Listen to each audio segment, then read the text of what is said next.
Iraq's weapons of mass destruction program. If we find Iraq to be in compliance, you're going to slide that information under the doors of policymakers around the world, undermining my work. I need you to give me that information, and I need you to trust me to investigate this information. I need you to trust me that I'm going to go into Iraq and I'm going to do a really damn good job of following through so I can come back to you and tell you either your information's right or wrong and how we've resolved it. It's the only way out of this. When I first gave that pitch to Yuri Sergey, his jaw dropped. I mean, they had to call timeout and actually leave because they didn't understand what the hell was happening. I have a quote from Professor Michelle Chodovsky from Global Research. Israel is an instrument of the Pentagon. Netanyahu is a proxy. Israel does not act without the consent of U.S. NATO. And from what I understand, which is pretty limited compared to you, is that there seems to be this money laundering situation that goes on. You know, we give money to Israel. When I say we, the United States gives money to Israel. Israel then turns around and funds Congress and Senate and various programs that oversee us, the United States, and then it kind of goes back. So it's kind of this circle. And, you know, with the situation in Gaza, the United States is supplying money and weapons, but yet the protesters are pointed at Israel and Netanyahu and saying, you know, stop doing this, but they're not looking at the United States and say, stop funding this. So it seems like, you know, kind of like a circular relationship. Well, what it are your is a thoughts? circular relationship. I mean, there's no doubt that it's a circular relationship, but it's not one where, okay, now we're getting into layers of complexity. It's too simple to say Israel controls the United States. That's too simple. What is more accurate, and it is going to get me in more trouble, is to say that there is an element in American Christian Zionists and American Jewry, not Jews. I'm not saying Jews. I'm saying Americans who are Jewish and who believe in Zionist, using Zionism. Let me back this up.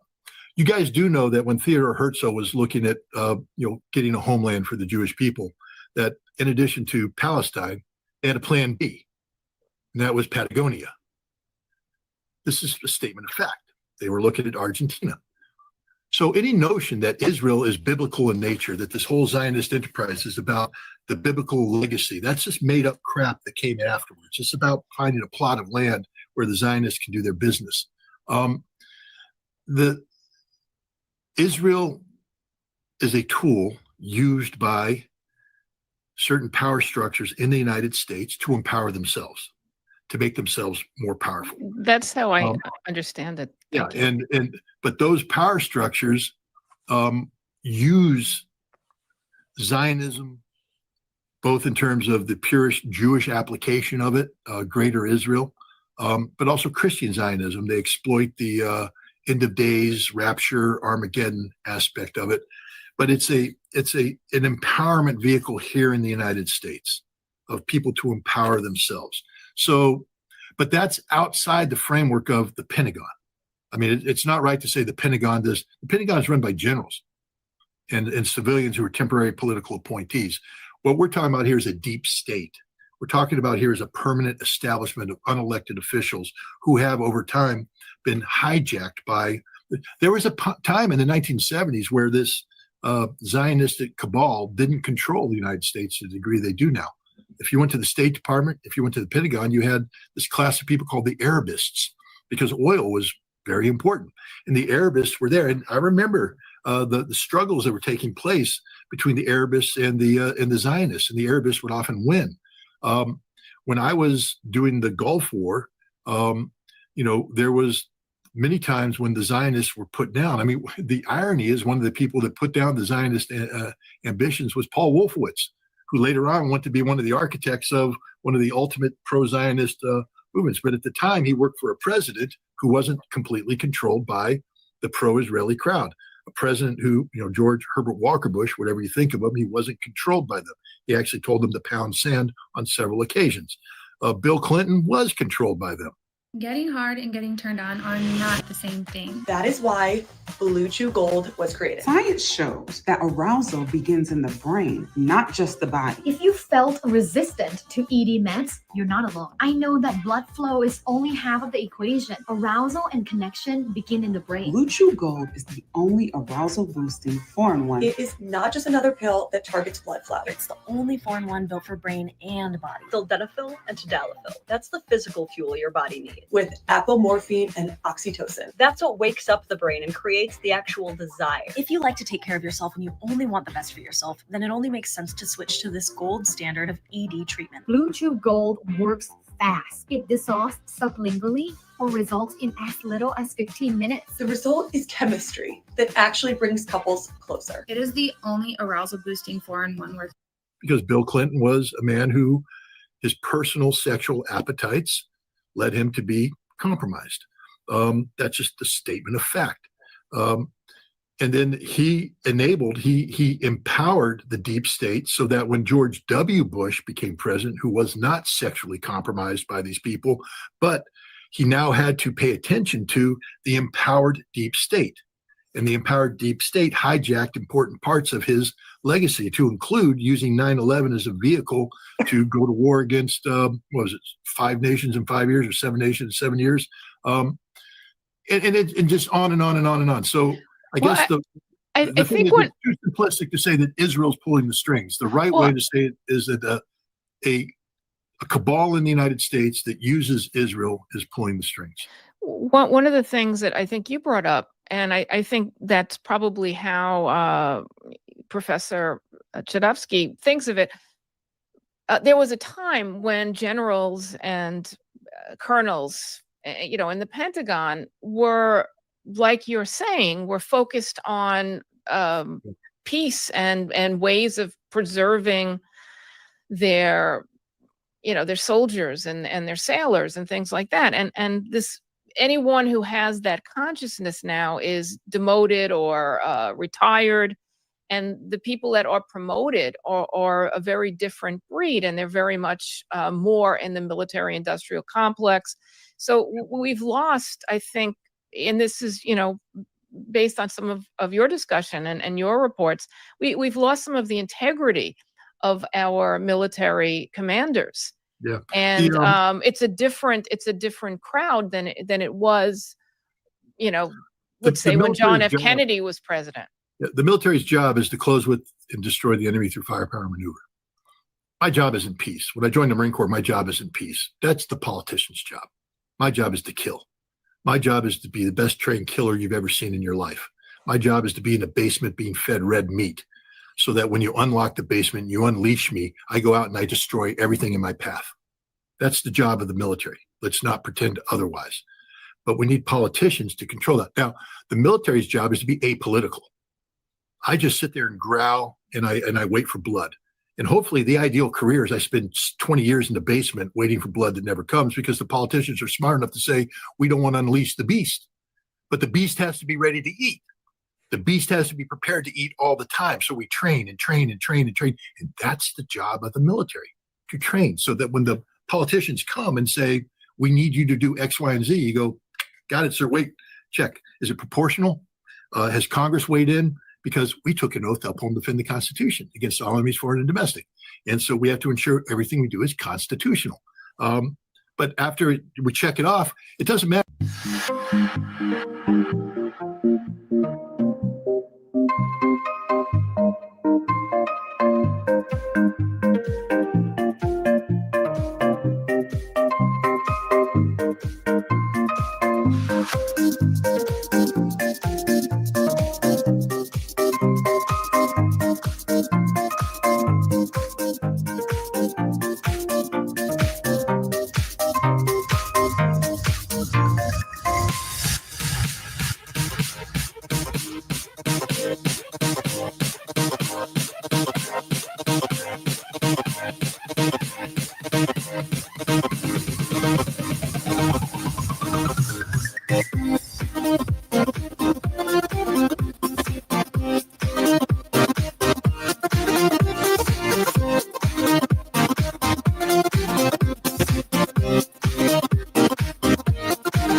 Everything that guy just says is bullshit.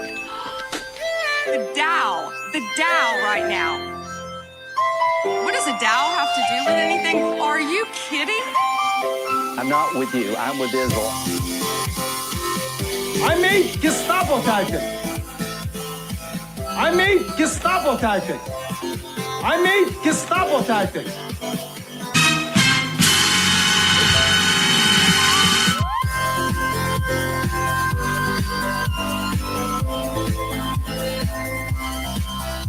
Unacceptable!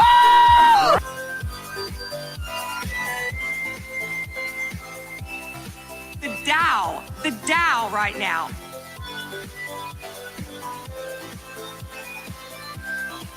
The Dow. What does a Dow have to do? The Dow. What does a Dow have to do? I made Gestapo tactic.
Hey, there it goes. I think Jayme would be proud of me for handling that there. There were some hiccups there, ladies and gentlemen. I know that, including the fact that I got the starting soon sign up. Let me take that down. Donkey I am. Where am I at? Where's that at? Get rid of it.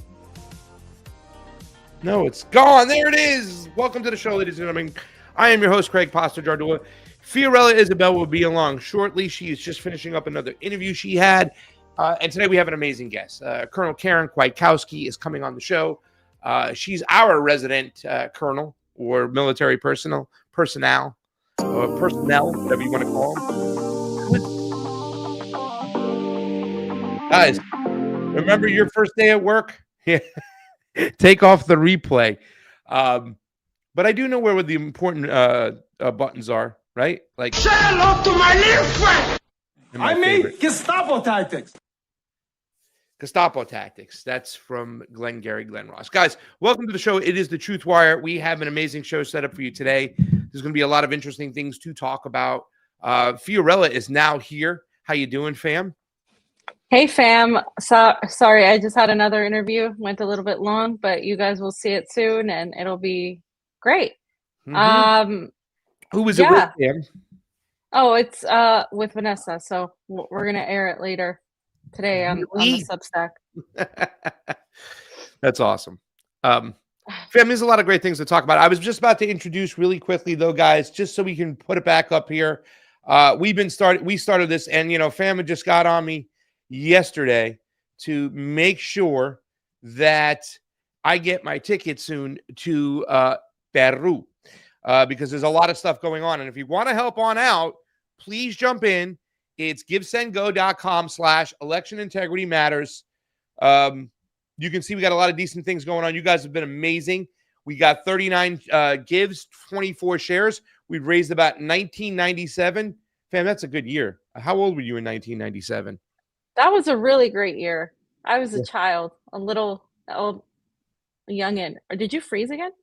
No. Am I froze? No. It's not me, it's you. Okay. You know, you were frozen for a second. It was frozen on your end because your internet connection is weak. Is it? No, I don't think so. Well, ask the audience. Who's doing okay? Who's looking good? What's going on, guys? All right. But anyway, ma'am, go ahead. All right. So guys, let's just get over the 2K mark. If somebody can just put us over the 2K mark, that'll be good. Let's get over there, because, like, you know, we're trying to get some work done over here. It's happening soon, the Peruvian election. Right after the Peruvian election is the Colombian election. But apart from all of that, guys, you know, we're seeing what's happening in Iran. We're seeing what's happening all over the world. And there is definitely a battle waging between good and evil. And, you know, Iran is definitely waging it against evil. So really, like, we want to cover as much as possible. And we're really not being funded by anybody. No shady funding from any state, from any entity. Just all of you, right? So that's kind of why we're in the situation we're in, because we're not taking any sort of crazy money from anybody that's tainted. So yeah, this is why you get a very consistent analysis, consistent coverage, consistent everything, because we're our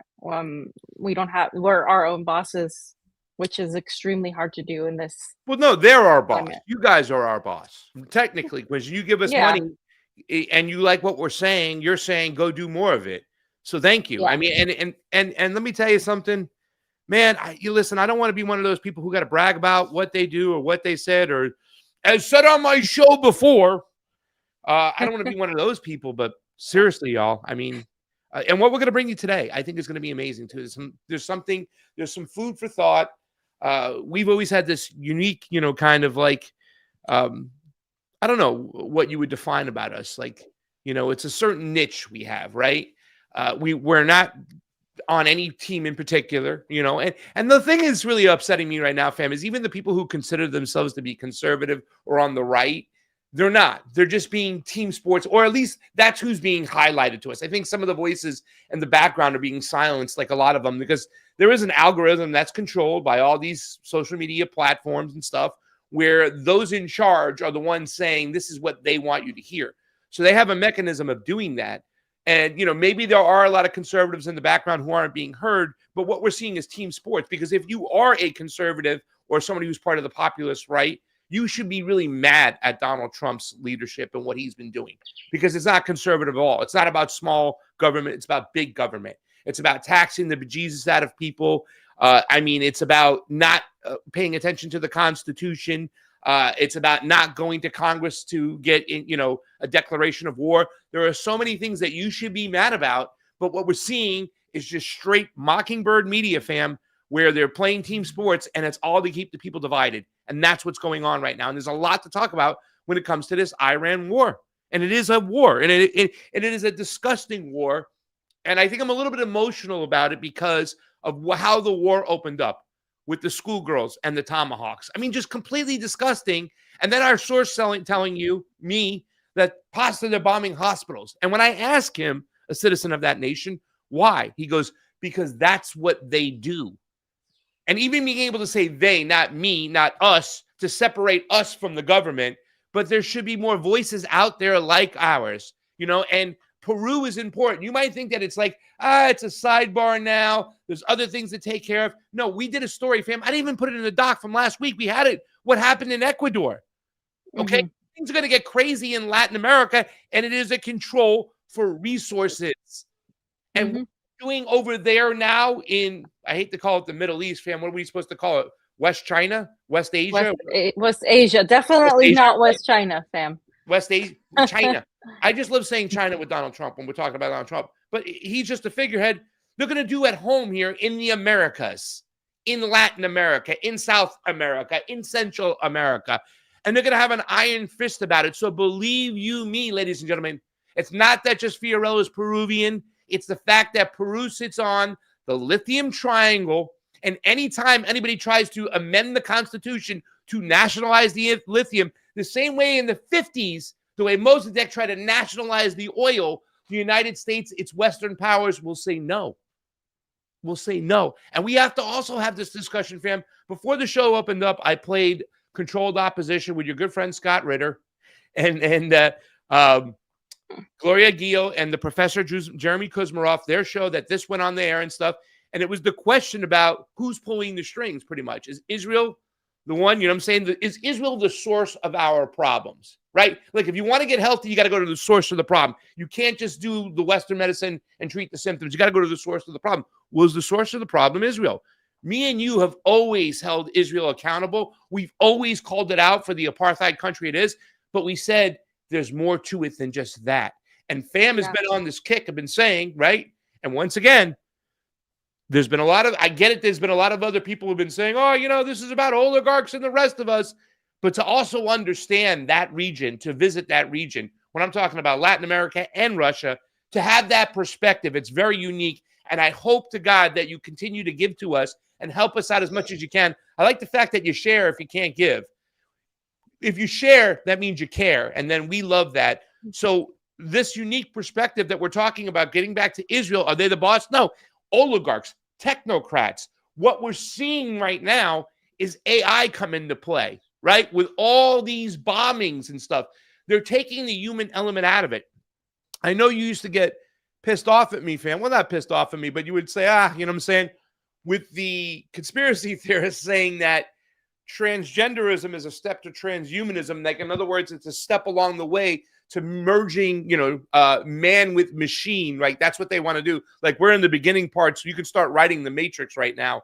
We're already in the part of that script where AI is going crazy. Just imagine what the Defense Department's using it for if we're doing that.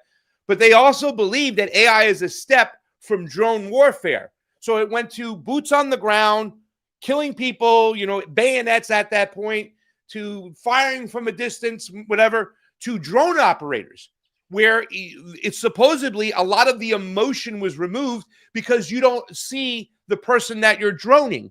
You're removed from it. You're in a building so far away, but there were still people. It's still, people would get emotional at the end. They would see on the news, they would read in the paper, they would find out that they maybe operated the drone that killed somebody. So what's your next step? AI. It doesn't have emotion. If you can control it, if you can get it out there. And these are the same technocrats, right? Using the cover of Israel, because everybody's pointing the finger at Israel. Once again, above that, they're using this AI. They used it in Gaza. They brought it home. They started using it in Minnesota, you know, geo mapping. Now they're using it here in Iran. And I believe that woman's school, and I can't wait to ask our guest today, Karen Kwiatkowski, is that a product of AI who bombed that school? Like, I want to know these things, but that could be the next step. And I believe it's that, because they don't want to just control the Middle East right now. And we're fighting, you know, I'm sorry. They don't want to just control West Asia and that region over there. This is about control of the world, fam. This is about that global elite, the ruling class that want to control the world.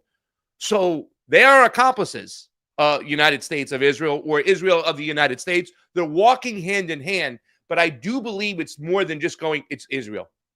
I do believe that.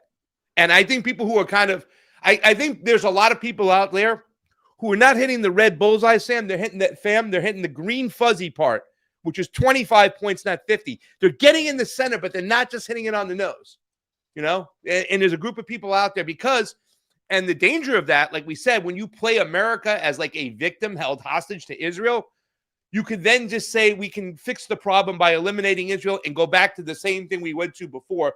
When we the people control the United States, and you're right back into the same fucking problem because you didn't treat the source of the problem. You can cut that up and finish the show. That's it. I'm done. That's all I got. That's all I got, fam.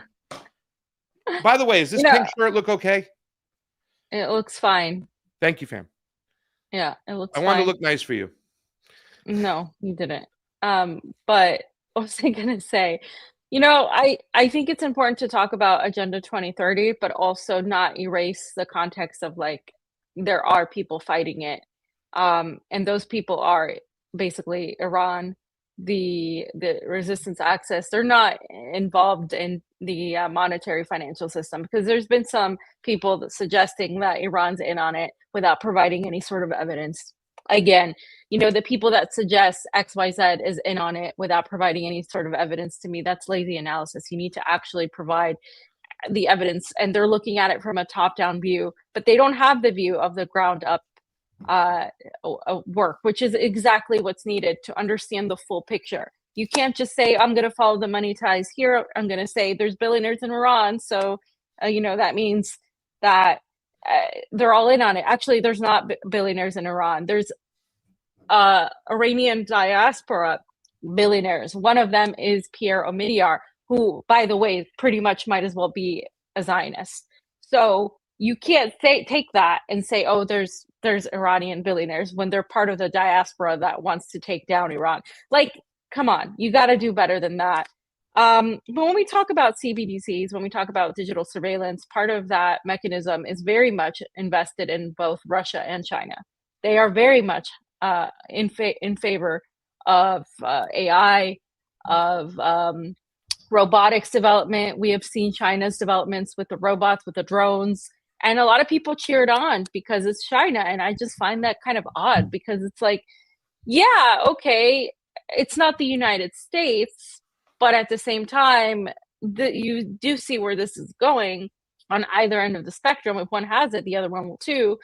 And then the next step is just Star Wars, because that's where we are. And I do believe that we're in the beginning of that sort of stage, where we're just developing the resistance factions. And you're seeing Iran pretty much take that, actually go after the elite, go after the predator class, go after these people that are part of the Epstein cabal.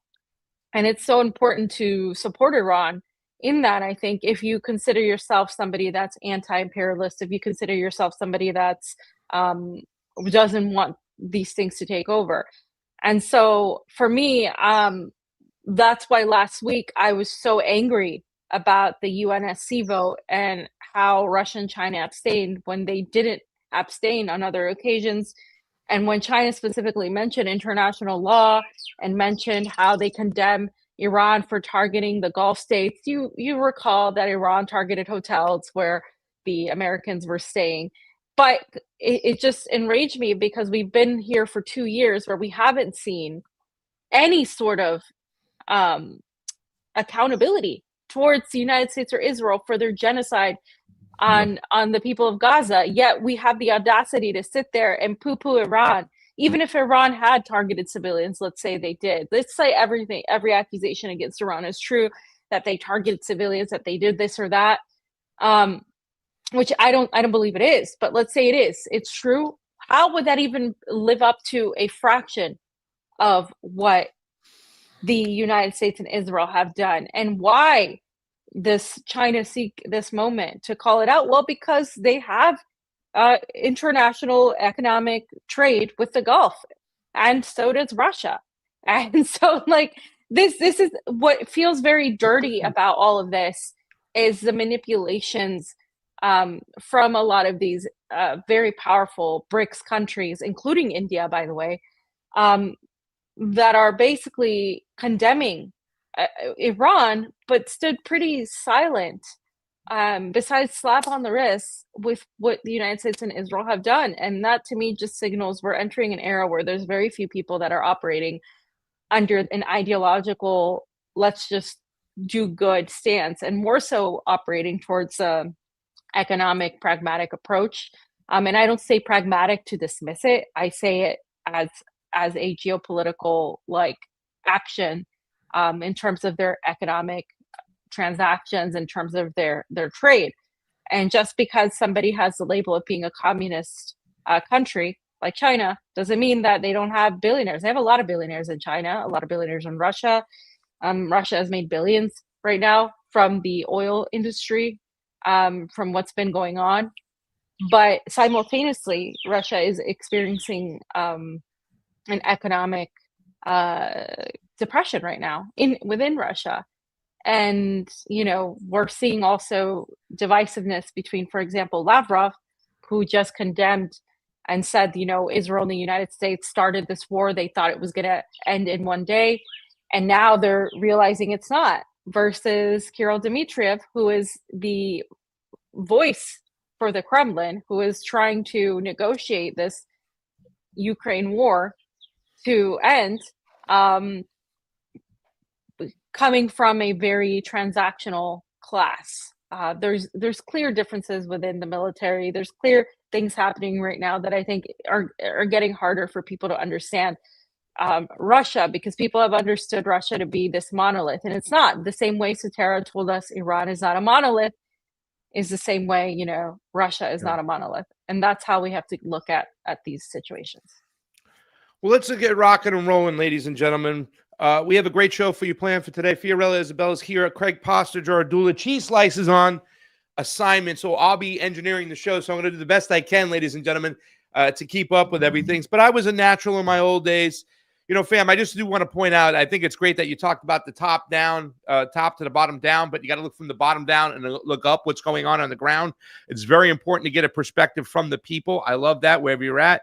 And when you say no evidence, are you talking about no evidence like the whole Iran and Venezuela stole the 2020 elections from Donald Trump, the way they're repeating that? And now that Tulsi Gabbard's going to sit down with Maduro, we're going to find everything out. This is just, I'm going to say it, it's batshit crazy, these conspiracy theories. But let's get into the real deal, ladies and gentlemen. We have a great guest with you today.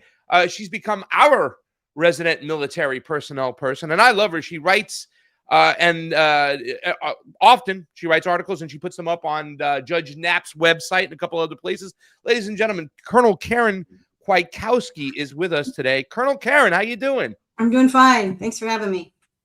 It's always a pleasure. Fam, why don't you go ahead and get the first question for the Colonel, because I always take the first question. So go right ahead. All right, Colonel. I mean, we've seen these attacks waged on Iran from Israel in the United States.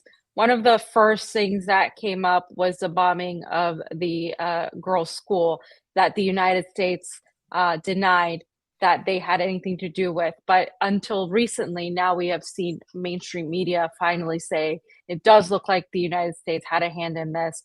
From your perspective and your knowledge, what can you say on that regard? Is there any question that this tomahawk came from the United States and not Iran? And how would that have happened? Would that have occurred being used any sort of AI technology? We've seen, for example, the ICE agents use Palantir in their apps. We have seen the creeping in of tech and surveillance apps from the very nefarious Zionist-linked intelligence apparatus. What can you say about how that could have been conducted? Yeah, so I mean, it's pretty clear that 2 tomahawks hit the school. I think there may have been 4, some hitting next door, but 2 hit the school. But it was within 1 hit, and then kids were being pulled out of rubble. Parents were coming, teachers, trying to help. And then the second one came, I heard, about 40 minutes later. And these tomahawks, from the distance that they're shot from, if it was from a ship, they have an ability to loiter and send back imagery to the controllers or whatever. So, okay, the fact that we did it, it seems like that's a fact. That has been a proven fact. Now, they're saying, well, we wouldn't have intended to do it. Now, that doesn't seem right, that we wouldn't have intended to do it, because the second one wouldn't have come if we wouldn't have intended to do it. The video is pretty, I think our technology is good. The video is good. Live video is good. So they clearly knew what they were hitting with the second one. So that shows intention. So how did that seems like something Americans wouldn't do, right? That's what Trump said. That's what Head says. Oh, we wouldn't do that. The Iranians did it themselves. Israel said they didn't do it. Really quickly, Israel said that. And so I wasn't sure, since they said it so quickly, if it was just throwing us under the bus. But looks like Israel didn't do this one. But the way Israel targets their Iranian targets, it makes a lot of sense that we would have done this, because it's not just that I don't know how the number 180 children in 6 to 12 in this school, but it's not just any girls' school. It was the girls' school where the IRGC top leadership in Tehran had their kids go. It was there. It was so we were so you say, well, were we targeting the children of the IRGC? Well, we already decapped them, a bunch of them, and their families and their grandkids and their wives. You know, this was already a legitimate. I use that word in quotations, not really legitimate, but it was a U.S. target. So it makes sense. It seems to me that it's related to killing family members. It's close enough to a military installation that they had, I'm sure the numbers would have shown margin of error, deniability. Hey, this looks good. But somebody made a decision. And I think AI recommended it. That's what I think. And that's this I don't know. Because wait. You're saying, hold on. You're saying AI recommended it. Well, why wouldn't what do you mean? Who did it recommend it to, and why would it recommend it? Okay. Well, the AI that we use, let's say Palantir, but there's other companies heavily. Israel is heavily involved in it, and Israel is probably the leader on the planet of AI targeting, only because that's what they've been doing for a while, and certainly we've seen how they do it in Gaza.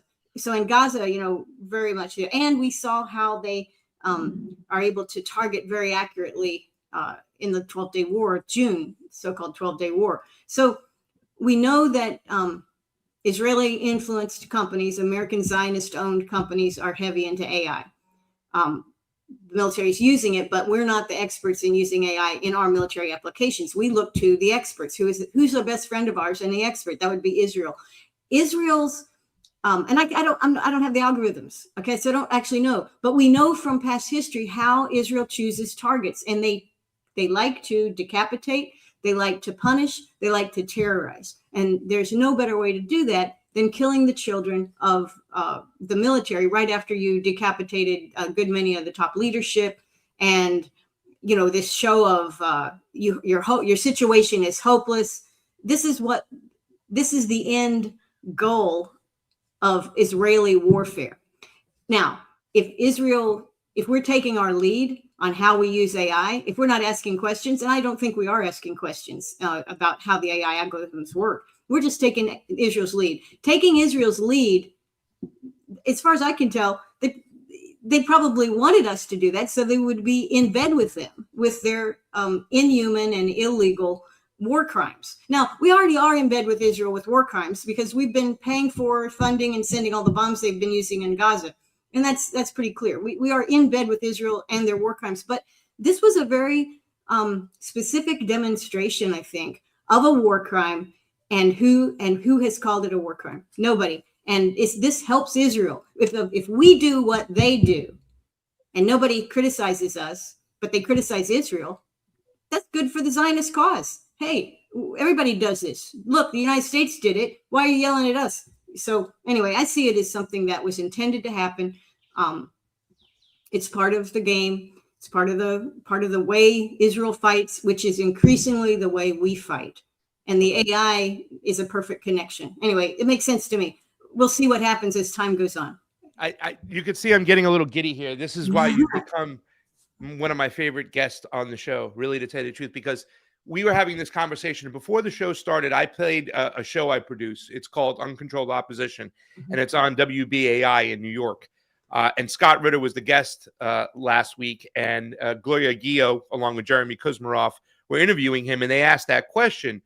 You know, and I think that's the question right now, because there's that argument. Is Israel, and I put it up over here, is Israel the root cause of the problem? And I said before we opened up, before you came on, that Israel is just the front for the technocrats, that AI is the root cause of the problem. It's not AI itself, but it's those who you choose to weaponize AI. And of course, they would like us to think that Israel's the root cause of the problem. All roads lead back to Israel, almost making America like hostage, like a victim here, that if we just correct that problem, everything will go away.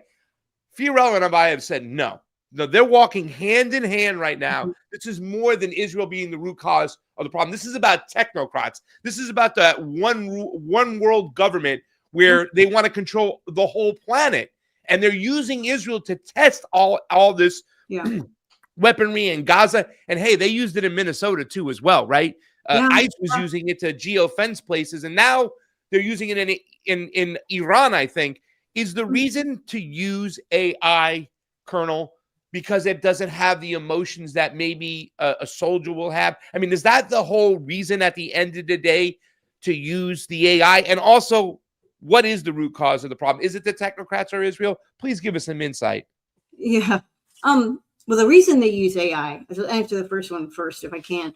And I may not be able to answer it exactly, but the reason they use AI is not just because it doesn't have like human emotions or whatever. It's designed to have various, I'm going to use the word guardrails, even though we know it doesn't have guardrails, but let's say, it has parameters. It has assumptions that it makes. And we, the military, the designers, whoever is making the AI can design it that way. But what it does, what it gives to the war fighter, I hate to even call them war fighters, what it gives to state murderers in these large state murdering organizations called armies and air forces and navies, what it gives to them is the ability to very, very rapidly put together tons and tons of data points, which a human could not do. A team of humans couldn't do it, but AI can do it in seconds, okay? And then what the AI does is it racks and stacks based on whatever parameters of what are you trying to do? I'm trying to destroy the morale, let's say, of the leadership, of the military leadership in Tehran. Let's just say that destroying their morale was part of it. And clearly, when you decapitate a leadership and kill a bunch of people like we did on that first day, that is intended to destroy morale in part, along with other things. So let's just assume destroy morale is on there, and then the AI has taken all this data points, so it knows where everything is, updates the data, cross-check, is just like Grok. You say, Grok, is this really a map of such and such? And Grok will go and compare, or ChatGPT, all of them, they'll go and compare the maps. So the AI supposedly reduces errors, human errors, gets you a lot more data faster, produces a large array of prioritized targets based on your parameters, based on your agenda. So let's say I want to get all the purely military, I want to get all the Iranian launchers. Well, we don't know where they are. So the AI is going to produce some, but it'll give you the level of confidence. Like, this is 99% sure it's here, but maybe they say 70% sure we think it's here. But what if they said, we're going to hit the people in Iran that run the military in some morale shot, and we want to wipe them out as much as we can at one shot, one evening or one morning.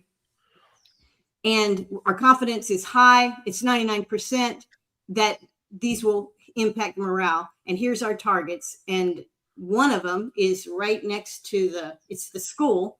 But you say, well, schools are off the limit. We don't hit schools. Well, clearly we hit schools. We've been hitting schools every single day of this war. We clearly, schools are on the list, but maybe they're a lower priority. But this particular school is filled with IRGC kids, and this is a morale shot. So the calculations go in there, and they say, AI says this is a pretty good target. We know exactly where it is. We know what's there. We recommend, suggestions are put it in there. Now, at some point, a human may have to check yes or no, right? Or draw a circle around and pull these target sets in and process them over to the system. Although some of this, the goal of AI, and I think how it actually works, is it speaks directly from the database, responding to the query directly to the shooter. So it's not inconceivable that humans were not in this loop. I don't know for sure. I like to think at this early stage of using AI in war, we still have humans in the loop. But I wanted to mention, we had that company that just got blacklisted by AI company, got blacklisted by Trump because they demanded guardrails so that the AI would not be used domestically, it would not be used unconstitutionally or illegally in terms of war. And Hegseth had a real hissy fit over that. He went nutso, and Trump did too. And they said, "Oh, you'll never have another government contract anywhere. You're blacklisted." Why? All they want to do was control what they're concerned about. But we're not inside the company. But the fact that they're concerned about this ought to make us a little bit concerned. They're concerned enough to lose literally hundreds of millions of dollars, and possibly even his company. He's that concerned. That's pretty concerned, right? To push back. So it's not clear how much human intervention is there. But what this does do is it gives you, as a military person, as the commander of the naval ship that shot these tomahawks, assuming that's where they came from, or the Air Force guy, it gives them deniability. It gives them high level of confidence so they don't have to worry. It's like, oh yeah, 99% sure this is the right one. Okay, let's take it out. 1% chance it's not, but I'm not worried about that. It is designed for politicians who want to look and see, am I going to get in trouble for this? This is what it's designed for. And so I guess the calculation was this is this AI recommended it. We didn't interfere, and they'll blame it. We'll see how the study comes out. Like if there was a human oversight at any point in this, but the other thing good about computers is if the software does it, again, the human can say, well, it's the software. We have to make our software better. It wasn't me. I have morals. Of course they don't have morals. That's at this point in American history, if you're working for the military, don't tell me you have morals, because you do not. You do not unless you're somehow in the military countering the incredible stupidity and immorality that goes on there. And most people aren't. Most people are taking their paychecks saying, rah, rah, this is great. Well, and then just following orders, which of course we know is not a legal, legitimate excuse for killing people, innocent people in particular. But anyway, that's all I know. But Scott Ritter has studied it, and he's very knowledgeable on what happened. We'll see what happens it might take Trump's impeachment before we are able to really get to the bottom of how exactly that school was targeted. But I think from a Israeli point of view, they love it, because we are tainted with the same civilian targeting, hospital targeting, school targeting, kid targeting techniques that they have built into their actual day-to-day strategy of war. That's how they do it. We kill everybody, and we like it like that because it scares people. And we don't. Again, Israel's not the United States. They have a different set of interests. They certainly don't have a constitution like we do. I mean, it's a socialist, fascist, ethnic, racist country. So I would not say that about my country. I wouldn't say we're socialist, fascist, racist. I don't say that. Maybe somebody would criticize our country, but when you look at Israel, that is an accurate description of their country. I want to shift a little bit towards Iran and their capabilities, because you mentioned how the US and Israel were using this kind of attempt to demoralize Tehran by attacking and decapitating its most top military commanders in the IRGC, as well as, of course, Imam Khomeini. And right off, okay, that is the target. But that also shows a lack of understanding of Shia Islam and of the martyrdom, the concept of martyrdom, and what that means. And Iran took that, something that I think Donald Trump thought would take a few days and be done with, and has consistently been throwing back missile after missile, not only towards Israel and Tel Aviv, attacking it like it never has before, but towards U.S. military sites in Bahrain and throughout the Gulf, Saudi Arabia. We just seen how, of course, the UNSC went and how they've condemned Iran's attacks. Now, what I want to focus on is, how do you see militarily Iran's response? Because what we get from mainstream media is that Iran is done. They're on their last leg. That they're pretty much done, and the United States is pretty much winning this. But what I'm getting from Iran and my sources in Iran and what I'm seeing is the complete opposite. Iran's like, we're ready to wage a 10-year war with you, and they have said as much. We're not going to stop. We don't want a ceasefire. We tried to negotiate with you. We were willing to give you so much more than what we should have, and now you're basically, this is off the table because you bombed us during negotiations again. So we're not going to negotiate yet. So where do you see Iran's capabilities from a military perspective? Well, first off, Iran has prepared for this type of war. And they didn't just say, well, what kind of war should we prepare for? They prepared for this type of war because they have experienced this type of war in the region. They've observed their neighbors. They've observed what happened in Iraq. They observed how Israel fights. They have observed how the U.S. kind of likes to swoop in, say they're doing something, and And then it, slowly the U.S. has to leave. And it took 20 years in Afghanistan. Didn't take it.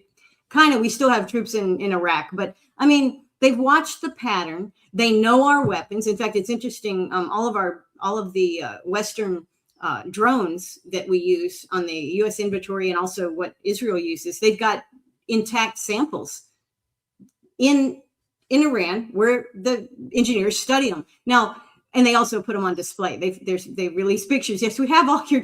But where did they get those? They didn't get those in this current conflict. They got them from previous times. So we, for us, the U.S. is disadvantaged. Any military observer would say that when you fly halfway around the world and conduct an offensive air war and naval war on any country that is then defending their property, that is, you've got to have a very good logistical ability. You've got to have overwhelming bombing capacity. You have to really know everything. You've got to be good at it, because the very fact that you flew halfway around the world to make this war, and again, you should have a really good reason, right? Because war also includes the people. Even our wars that we make overseas include the Americans. American opinion matters. Congressional opinion matters. So you got to have a really good reason that's galvanized the population. Well, they look at what we've done in the Middle East, and we've gone in with not very good logistic tail, very poor understanding on the ground,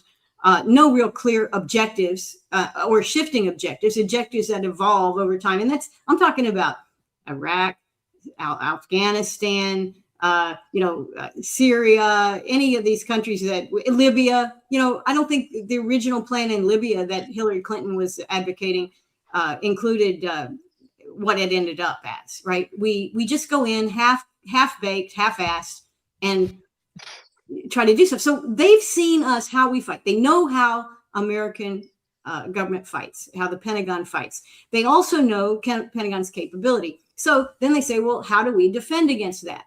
Well, look at Hezbollah. Hezbollah, 2.5 years ago, had the exploding pagers, another decapitation attempt, also geared to demoralize, to kill kids, to kill wives and family members, to kill the innocent, as long as, in the aim of getting rid of Hezbollah leadership. And, the West is like, oh, this is great. How an ingenious thing to do this.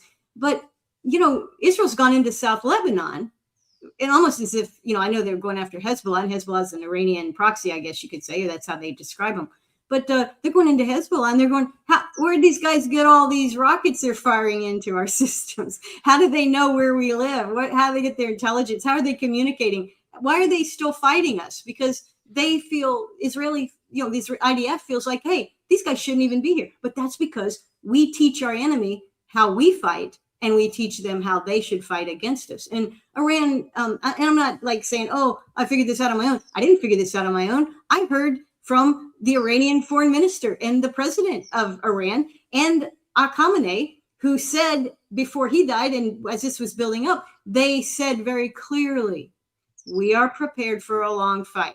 They said very clearly, if America attacks us from Arab countries in the region, every American base will be a target. I don't know how many times I heard him say that during the negotiations, because they would say, yes, we're negotiating. We hope it goes well. Omani guys saying, yeah, we really, we're making progress. But then they would say, but if this progress stops and you guys attack us, here's our response. So Trump is like, I heard Trump was surprised that they were hitting American bases. I'm like, dude, they told the whole world like 17 times that's what they were going to do. Are you getting intelligence that these folks just make up stuff, and say it repeatedly the exact same way? No, it's insane that we did not listen, and that we don't understand that how they fight is been shaped by how we fight.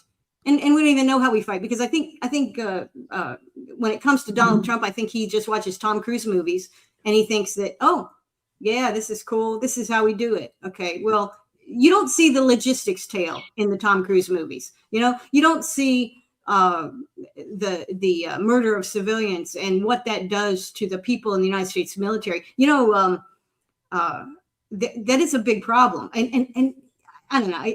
We're a long way from Vietnam, but the Vietnam echoes are starting to come back. But back when we had Vietnam, we had the draft. we didn't have internet, and people were like pretty patriotic until it became impossible to be patriotic about that war. And they weren't, I guess you could say we weren't through the civil rights movement yet, right? I mean, there wasn't any DEI. We weren't bringing our children up and telling them don't be a bully, even though the school system itself is a bully of our children. But, we would tell them, we'd teach them, we want to be kind and nice. We've raised probably at least 2 generations of kids who are now in the military, and they have been raised to value people regardless of the color of their skin, to treat them as equals. They have been advised that it's wrong to hurt people. It's wrong to bully people. And so when we fight like the IDF and blow up kids' schools and, take down whole apartment buildings, knowing that people are being crushed inside whole families, that has a mini blowback effect within the military. Like, what are we doing? So it hurts our military morale. Anyway, probably didn't answer the question, but I tried it. I tried. No, you got around to it a certain kind of way. Fam, do you have a follow-up, or should I get to the next question? No, you can go ahead. Yeah. Well, then my next question is, man, this thing is going completely out of order. We had a number of questions. We're going all over the place over here, but that's great. We're going to go with the flow. I'll be concise the next time. No, you're being concise. It's where we open up the questioning and where it's leading. It's a fabulous interview. I'm loving it so far. Is Russia and China helping Iran? And shouldn't that be expected? Because now that's the new talk. When the Democrats are now pushing back, ever since they broke the Senate hearing, the committee, where they were getting some information about how it's going to cost, what's the exit plan, what are we doing there? They came out, Dick Blumenthal, Fiorella's favorite senator out there, said, Russia's helping Iran. This is ridiculous. China's helping Iran. Shouldn't that be expected? Isn't the United States helping Ukrainians kill Russians? What's your overall thought on this? And we're helping Israel kill literally hundreds of thousands of Gazans and Lebanese people. So, we have a set of rules for ourselves. But Russia, I think in Russia's case, they do not have a military defense alliance, which is clear because they offered one, and Iran said no. Iran said, no, we don't want that. But we do want economic, social, all the good things, trade. So they have that. And of course, when we were during the time frame after 79, when we decided we hated Iran, because we haven't always hated Iran, but after the 79 revolution, then they threw out the Shah that we had put in 1953, and then we hated them. So they did trade and developed. I mean, the I in BRICS, I think. Isn't Iran one of the BRICS states? Maybe I'm wrong. That's India. But they have come on as a BRICS state. They were added on. Additional BRICS member, yeah. So and they're not as big as India, but they are an oil exporter. It's an important country, and they found their home with Russia, China, India, the global South, if you will, the Asia. They found their home there in part because we were rejecting them after they threw out our handpicked Shah, who was a corrupt piece of crap, enriching himself and allowing the West to rape the economy of Iran. So we didn't like them, and that opened up the doors for relationships. So what I'm saying is they have a long history with Russia, long history with China. Russia is, to the extent that they're helping them, I think the Russian ambassador, not the ambassador, the security guy, one of their spokesmen said, we are helping them as a friend. We're not helping them militarily, but to the extent that we're helping them, and maybe with information, they know a lot about fighting Ukrainian drones. That's how we've been fighting. U.S. has been learning from Ukraine how to fight Russia. Well, Russia again learns how we fight via their experience in Ukraine. They're sharing that knowledge with Iran. But the spokesman for the Russian side just recently said, we're not going to talk about details. But no, we don't have a military alliance. Now, in the case of China, China is a huge market for Iranian oil. Obviously, Russia isn't. Russia would not be a major buyer of Iranian oil because they're a major exporter. But China is an importer, and they import a lot of it from Iran, from the Gulf. So they have a much more intensive trade relationship. And also, China, to a lesser extent Russia, but China specifically has been working their what do they call it? It's not the Silk Road. It's Anyway, Belt and Road. Belt and Road Initiative, which has been going on for years and years, and it covers lots of different countries. But the idea is to have resilience in your logistical trade routes and that kind of thing. So it's not just by ocean that you have. If the port is blocked, you have an overland way. If the above ground pipeline, maybe you have a below ground pipeline. It's all this. So this is a really long project. It's something that has been important to China. It's actually very expensive. China has been putting tons and tons of money into it. In the countries that they participate, I think China carries most of the budgetary, weight. They are great contributors to that. But what happens when you are friends is that's what you do. You work together. Now, China is extremely interested in what goes on in Iran, how we're fighting Iran.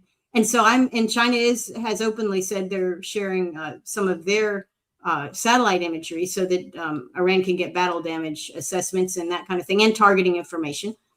But if you think about it, why wouldn't China do that? We published a national security strategy in November of just a few months ago. And it said, we're shifting everything away from Europe, and it's all China all the time. China's our big next guy. We're going to go get him. Russia will be our little sidekick, and we're going to go take China. That was in shorthand what we communicated by that national security document. So why wouldn't China be extremely interested in watching and participating and kind of, I hate to say it it sounds very insensitive, but looking at the Iranian battlefield as a test ground, or looking at the Iranian battlefield as a laboratory of understanding our weaknesses and strengths of the American military. Now, the bad thing is Trump doesn't get any of this. I don't think he doesn't really. I don't know what he's thinking. I guess he thinks that the world revolves around him, and then the rest of the world just stays stationary and doesn't do anything. It's just like a dead blob. It doesn't react. But it's not that way. Everything reacts to everything else. It's a soup. It's an ocean. Flows are happening. People are changing and adapting all the time. Countries are changing and adapting. So Trump's demonstrating to China the depth or lack of depth of our missile capacity. He's demonstrating to China that we have forward bases everywhere, which we like to talk about how great that is, that we have forward bases all over the Middle East, but we don't protect them. Okay. We put billion-dollar radars on these bases that we rely on to conduct regional wars, but we don't protect them. So 2 days into the war, they took out one of the big ones, and all the little, the THAAD radars and that kind of thing were just getting picked right off. So our visibility is now forced to be provided by AWACS, by airborne. Well, an AWACS is just like maybe a little bit bigger version of a KC-135. What happened to those? Well, we lost 7 of them so far. So you see what I'm saying? Our weaknesses are on display. Why China is extremely interested in watching this and learning from it, and not participating, but we created this problem, and now they're gonna learn from it. So anyway, the hypocrisy of what we've done in Ukraine for over 4 years, guiding, providing surveillance, targeting deep inside of Russia, meanwhile saying, oh, that's Ukrainians' war. Ukraine makes all the decisions. Well, if we give them the targets, and we give them the air cover, and we give them the technology and the long range missiles to go into places like Moscow or other, inside of Russia deep, we can't pass it off like the Ukrainians did that. No, we did that. But I guess we're allowed to do that. And no other country is allowed to, defend themselves. So it's a sad thing. But no, I'm sure that both countries are helping them, but I don't think they're doing it in a way that is unexpected. And it's certainly all legal and above board. Because remember, contrary to what the UN Security Council said and condemned, Iran was attacked first in the middle of negotiations for the second time by Israel and the United States. They were attacked. It was a surprise attack. I mean, obviously people were watching the boats and the military power ship over there, but still it was a surprise attack, unnecessary, unwarranted. And we have not chosen a single objective of the many that were floated by the White House. We haven't even settled on a single one yet. And the UN Security Council did not condemn that. So this is what you're dealing with. No. Yeah, you mentioned the tech, the Iran is using the Baidu satellites, which are the Chinese satellites.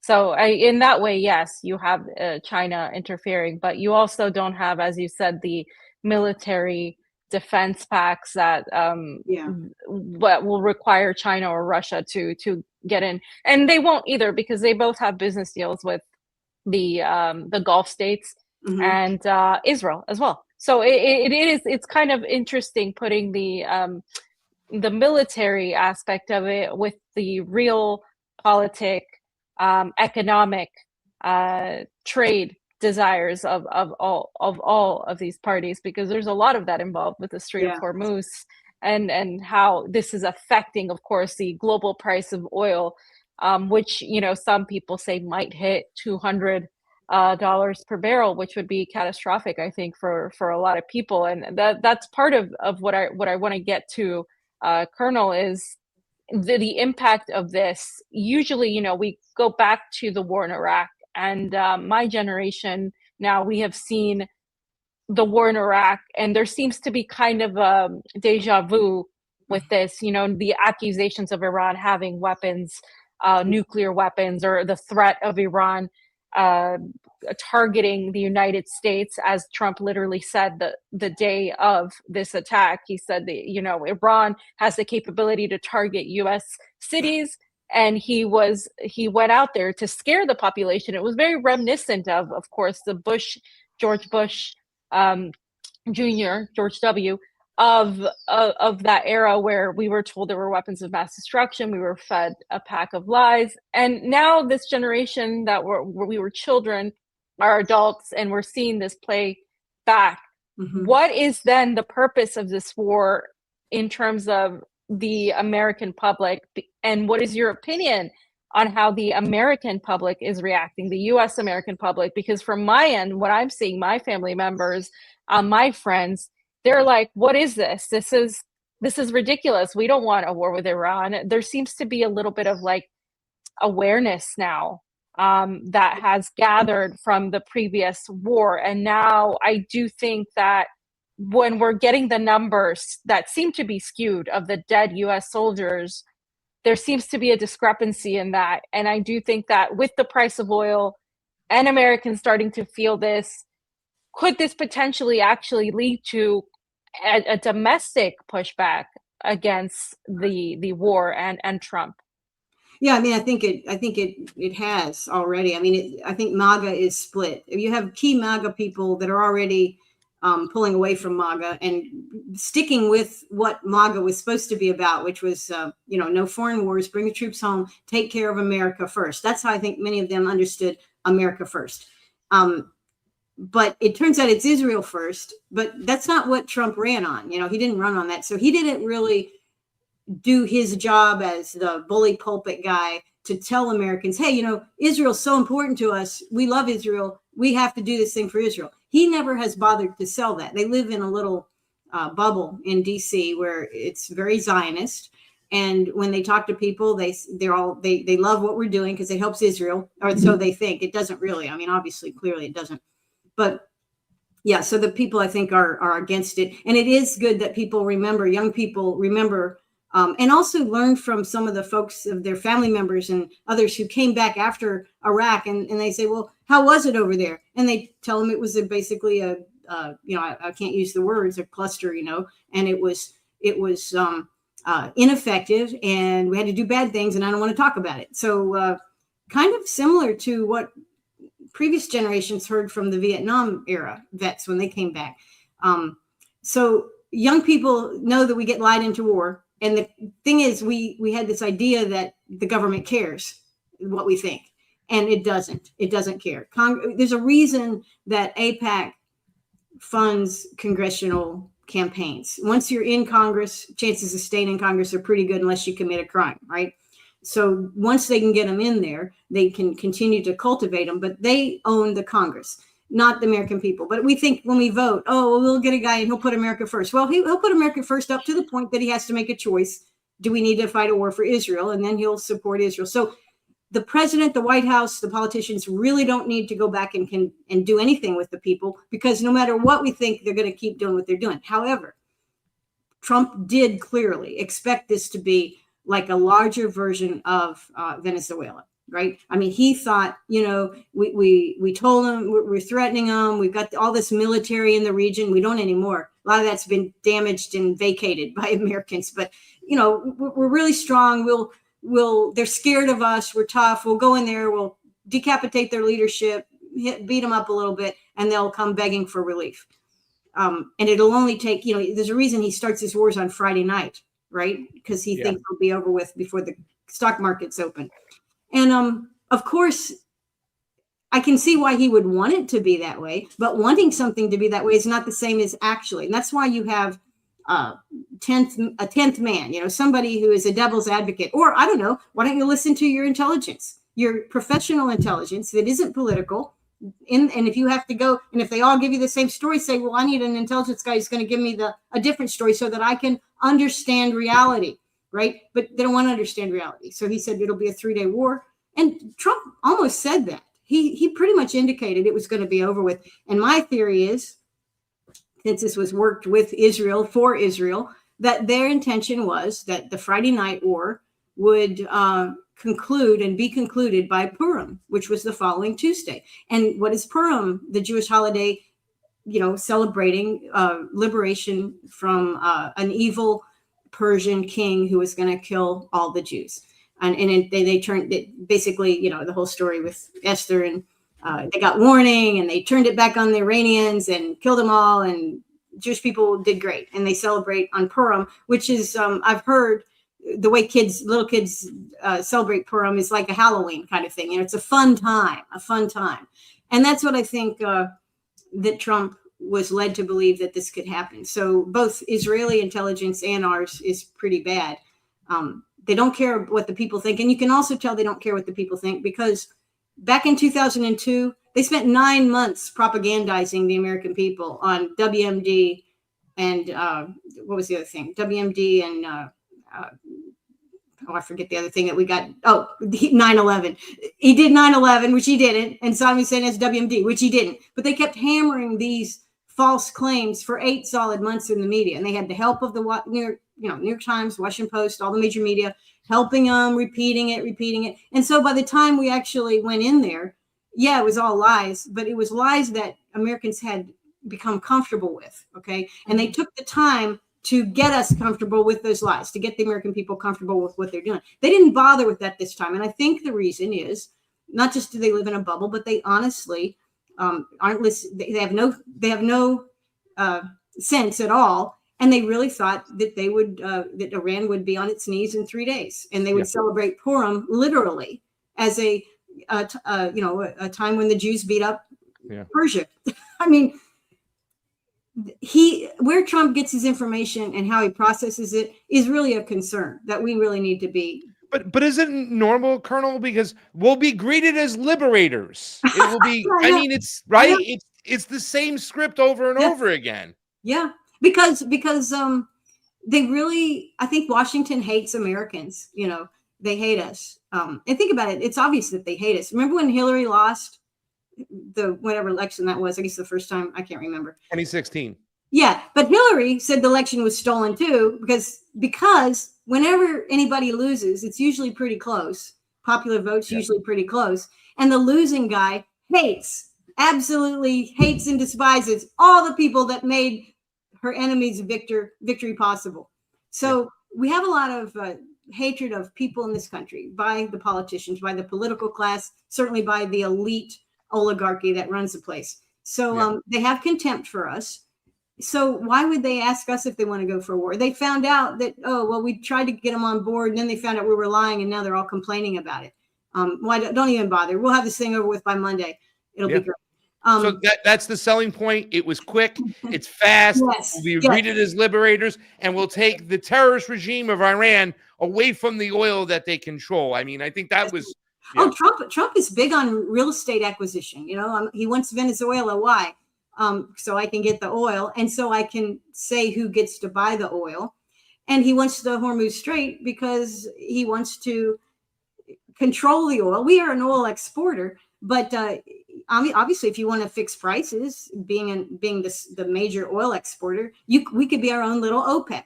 Actually, I wrote an article a couple 3 weeks ago about that Trump is the new leader of OPEC. He is OPEC, or he thinks he is. And so we're conducting these resource wars. Again, for people that think about colonialism, European style colonialism, we have our own version of that. And it is about, I want what you have. I'm going to take it.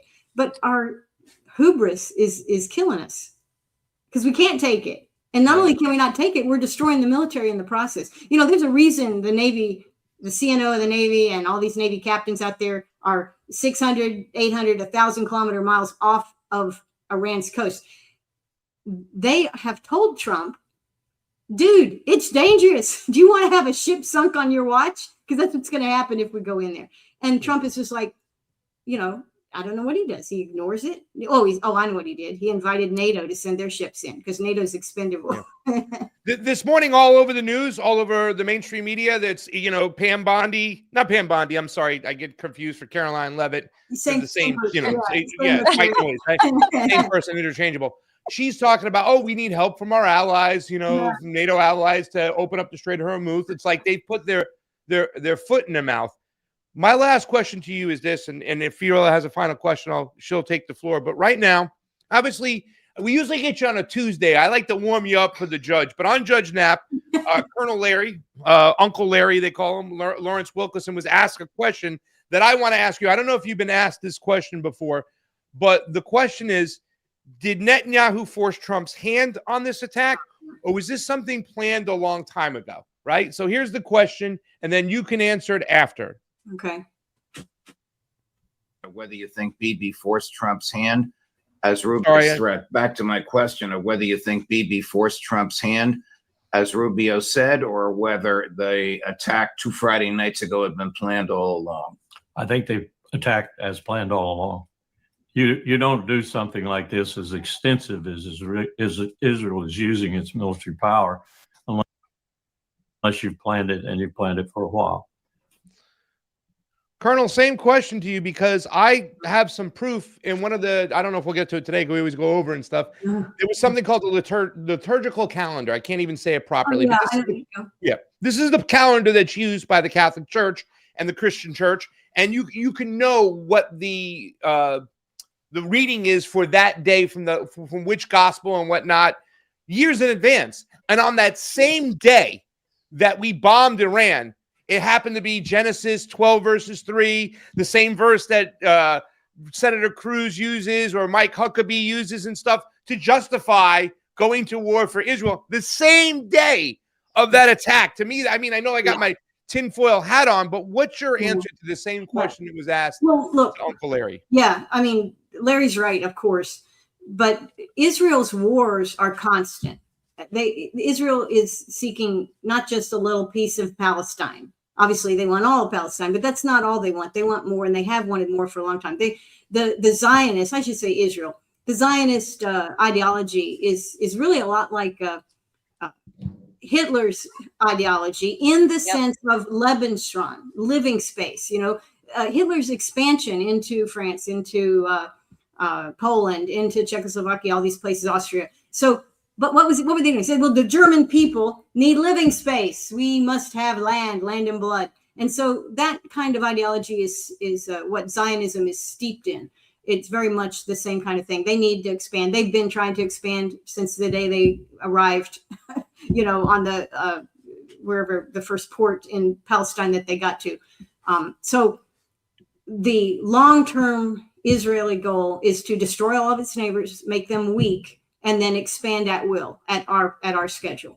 And so they've been doing that. I mean, as soon as they supported the ISIS guy, which of course ISIS has bombed everybody in the Middle East except Israel. So that ought to tell you something. They supported the ISIS guy in Syria, who's now the new Syrian leader. But even after he was in place and secure in place, so the war, pretty much he was in charge. First thing Israel did was destroy the entire Syrian army and air force, destroyed it, targeted everything and blew it up and obliterated it, to use one of Donald Trump's favorite terms. So, but that actually, they did obliterate it. And so why did they, if you're going to be friends with Syria and you like the guy that's in there, you help put him in. Why don't you want him to have any military? Because he's just temporary. That's their property. That's how it's viewed. So this continual thing is part of the long-term plan. You know, you got the clean break strategy, which speaks of how greater Israel will be accomplished. You know, and I think if you need proof of this, half of Israelis' bombs, I would say half, are being dropped on southern Lebanon and Beirut and other parts of Lebanon. And they are issuing the same warnings that they issue everywhere to the people, leaflets, get out of your house because we're clearing it out. We're taking over. We're going to build. We're going to do this. And Hezbollah, of course, is the only defense that Lebanon has against this. So that certainly was planned. And also to hit somebody in, what was it, the 10th day of Ramadan, this is, and to kill the leader of global Shia Muslims, which is, I mean, this basically, there's probably more Shia Muslims than there are Catholics. And that's like, you know, you go in and hit the Vatican, blow the building up and kill the Pope and all of the Pope wannabes that are in line for the job. This is the kind of just contempt that Israel has for anybody who is not a Zionist. And that includes other Jews who are not Zionists, obviously. Yeah, so it's definitely planned. Now, but I do think that Trump's hand was forced because I don't think we planned for it. I think they needed top cover to do what they needed to do, which a big part of it is Lebanon. If you look at the per capita deaths, Lebanon with its 9 or 10, 11 million people has taken it in the shorts, not Iran. And Iran never, I mean, you couldn't kill unless you went nuclear, and unless Israel dropped their whole inventory on Iran, you couldn't kill that many percentage of people in Iran. But in Lebanon, where they've been fighting with extreme energy, hatred, urgency, the death rate is much higher, and the destruction rate. So I think Lebanon is really part of this. This is how Israel viewed it. And so that means they needed us for top cover, right? And they got it. So I think they did force our hand, and I think they used blackmail. Not just blackmail. I mean, obviously there's a Zionist belief system, but if anybody thinks Trump is a believer, he's not a believer. He's not a Christian. He's not a Jew. He's certainly not a Muslim, but he's not a believer. And so you say, well, Trump really loves the Jews. No, Trump he doesn't love the Jews. He loves money, and certain Zionists gave him a lot of money.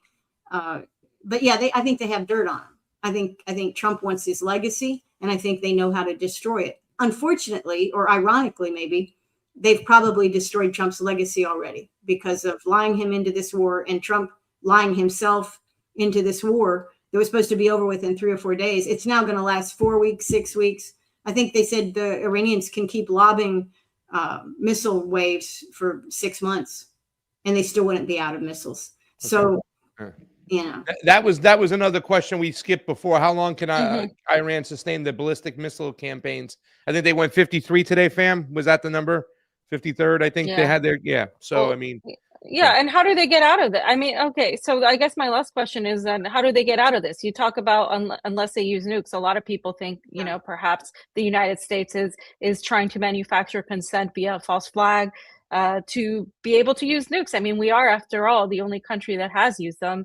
And Israel, of course, is of course has the Sampson option. So again, how could they get out of this? And would it be a possibility that either of them uses a nuke?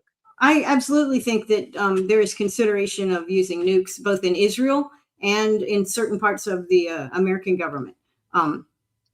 This is, we've been talking, our military, RAND Corporation, they've been putting out papers for literally 15 years, maybe longer, talking about how you fight and survive a limited nuclear battlefield. Limited nuclear, you know, with small nukes. The smallest nukes we have are way bigger than what we dropped on Hiroshima. So, I mean, but, you know, they could be targeted. They could be bunker buster nukes. You know, there's all kinds. We're so creative. But I think clearly they want to do it. And this is the real danger because our president has lost his mind. The people around him are mostly insane ideologues with no military experience. You know, the military voices, Vance, he was enlisted. That's the closest guy to the president, maybe, that has military experience, was enlisted for 4 or 5 years. Okay, so that's not a huge military experience, but he's silenced for the most part. You know, Tulsi Gabbard should have a major role here. She's completely invisible, completely silenced. yeah, they are probably in their little bubble of insanity, considering the possibilities. And Trump is kind of talking himself into it. What he should be able to do as Trump, because we have studied Trump for 12 years, we know what Trump's like. He should be able to declare victory and go home. Okay. Honestly, the Strait of Hormuz is actually open. It's just not open to American and Israeli companies. So that's not even a big problem for the rest of the world. I mean, it is a little bit of a problem, but we can see the light at the end of the tunnel because other ships will, the most of the countries will end up getting their oil and fertilizer and things like that. But this is Trump could make a success of it, but every day that goes on, I think we are closer to somebody pushing the panic button, and that somebody may well be Israel, because Israel, I just want to say one thing. I know we're running out of time, but when we launched this terrible attack, demoralizing decapitation attack on Iran, the idea was, well, the Iranian people aren't unified and they will split apart and then a new government will take over. And it'll either be civil war, which is what Israel wanted, or it will be a friendly U.S. government, which is what we wanted. Neither one of those things happened. The people pulled together for a number of reasons that were all very highly predictable. Now, in Israel's case, small country, 9 million, if there's that many left there, as far as people in Israel, 6-7 million Jews, they are a divided society, even though they're united on let's murder Palestinians. They like that. Yeah. Nobody's complaining. You can rape them. We love that. Okay. They're agreed on those things, but they are not completely aligned on other political things, certainly not on economic issues. Many of them think that they spend too much on the military. Some of them don't like that they're dependent on the United States for aid, all these things. And they've not been beat up like they've been beat up for the last 2 weeks and 3 days. If that continues much longer, Israeli society is not pulling together. Okay.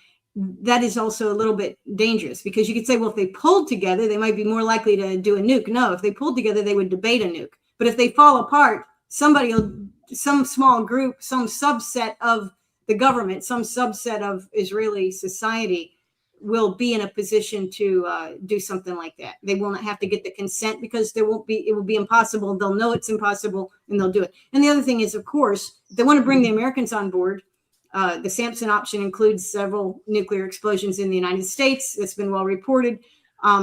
If a false flag happens in the United States that somehow is able to be blamed on Iran, and Iran has been warning that we're not going to do it. They're going to do it. If they do it, they're going to blame it on us. We're innocent. But we didn't listen to them before when they said they're going to hit American bases. So they're probably not listening to them now. But yeah, we should be very watchful of both false flag and the temptation by very evil politicians and ignorant politicians in both Israel and the United States saying if this is the time to experiment with a nuclear battlefield. Very, very dangerous. Very dangerous. I happen to think that that's what this is all about, right? Like, at least in the very beginning, I thought there's no way they can beat Iran the way what Iran's been doing for years underground. Yeah. The biggest difference between what's going on in the United States and with Ukraine and Iran versus with Russia and China, we understand that, it's not like it's Russian missiles or Russian or Chinese missiles. Correct me if I'm wrong. Iran develops and creates and builds and manufactures their own weapons that they are using. And that's the big difference. And right? exports them. It's a They have a military sector. Different. Yeah. Completely different. Yeah. I also had to show you this to you today as well. Trump's FCC chair threatens news networks over Iran coverage. And if you read this article, it's crazy. It says President Donald Trump's, really quick, I'm just going to read a little bit. Yeah. President Donald Trump's Federal Communications Commission chairman is threatening to revoke the licenses of news broadcasters over the coverage of the Iran war. Brendan Carr, the head of the agency, warned broadcast news organizations on Saturday to correct course following the president's rants over news coverage of his war with Iran, including stories about U.S. aircraft tankers sustaining damage in a strike. Broadcasters are running these are hoaxes and news distortions, also known as fake news, have a chance now to correct course before their licenses renewals come up, Carr said on a post on X without naming any media outlets. The law is clear. Broadcasters must operate in the public's interest or they will lose licenses if they do not. This is crazy. He also complained on Truth Social about the fact that, these people in the streets, and I happen to got this confirmed. I have a source there. These people in the streets, this is all AI generated. There are more people against the regime that are for the regime, when we know that there are way more people for the government. They have been nationalized since they've been bombed. And he's trying to, my question was, and I put it up, has the Trump administration violated the Constitution more than any other administration in history? Because I say yes, from what we see with ICE, and not going into and being instructed. This is a national police force that's been instructed to violate the Constitution by going into houses without a judicial warrant. I mean, this is ridiculous. He definitely has.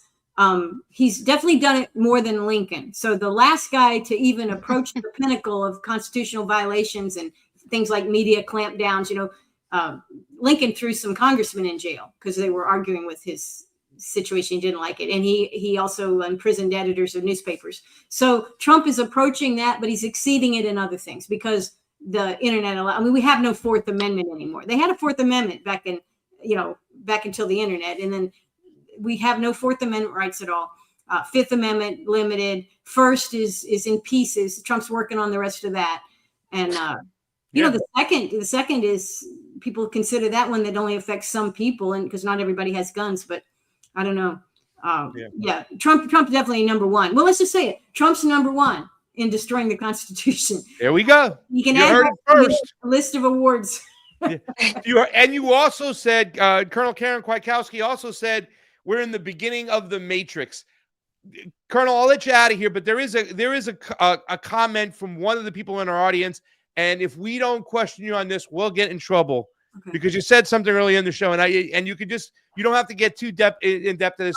Socialism is the opposite of fascism, and socialism always opposed fascism. In fact, it's a fascist ethnos welfare state to buy the complicity of its citizens. I have to take this on because I understand a lot of socialist sympathizers of sorts. So please take this on. This is what a lot of people think, and socialism has various branches, but there is something called National Socialism, and the nickname from the German letters are Nazi. National Socialism. Okay, socialism in Germany. That's when we really got to see it operate. Of course, National Socialism was very much opposed to communism, and socialism is in many ways theoretically opposed to communism. But American socialism, we think of it as gentle, kind, helping the poor, spreading out the wealth of a great wealthy country to all of its people and caring for the weak. It sounds really good. But National Socialism, is when you take a government that has control over territory, ownership of the citizenry, or views that the citizens are not citizens, but they are slaves, they are tenants, they are servants to the state. I could go on, but Mussolini had a great thing that he defined National Socialism in Italy, of course, allied with fascist Germany. And it was like basically everything for the state, everything by the state, everything of the state, nothing outside of the state. And that was National Socialism. So maybe I should be clear and say National Socialism. But don't give me this socialism is the opposite of fascism. It very much is part of fascism, as we have learned in a German example of fascism. And also you can take South American examples where they've had fascism, Chile, other countries, and it is National Socialism. In fact, National Socialism is kind of how Venezuela was run. Socialism for the people, but everything nationalized. And so bottom line is I'm a libertarian. You get government, they're going to ruin everything. They're going to ruin every ism you possibly have because government doesn't care about isms. They care about power. And that's the bottom line. This will take another debate because, the libertarians, I do disagree with, I agree with you on National Socialism, but I do see a difference between, other sectors, but this will take a whole other debate. And you did say you're a libertarian, and this is where we clash. Yes, and we should be able to talk. We are able to talk. Hopefully, Mr. Carr won't have his way, and we can't even talk about these things. But yeah, exactly. I will We say should. I did an article. It's out today at Lou Rockwell, Judge and App, Substack, and it's more of a. It's not funny because it's about the war. Obviously, it's about Iran. But I paraphrase. I made a potential imaginary Trump Truth Social post that would end the war. So it's fun because I think we have to start thinking about ways to off-ramp this thing. Without a You nuke. made a good point. Like if he wants to declare victory and say, I brought the Iranians to their knees, they'll never have a nuclear weapon, we can stop and whatnot. Whatever he wants to bullshit with us, whatever he wants to claim, do it. We'll take it. Just stop the bombing. And but just to finish up you really made a good point. And then Fiorella's been talking about this too as well.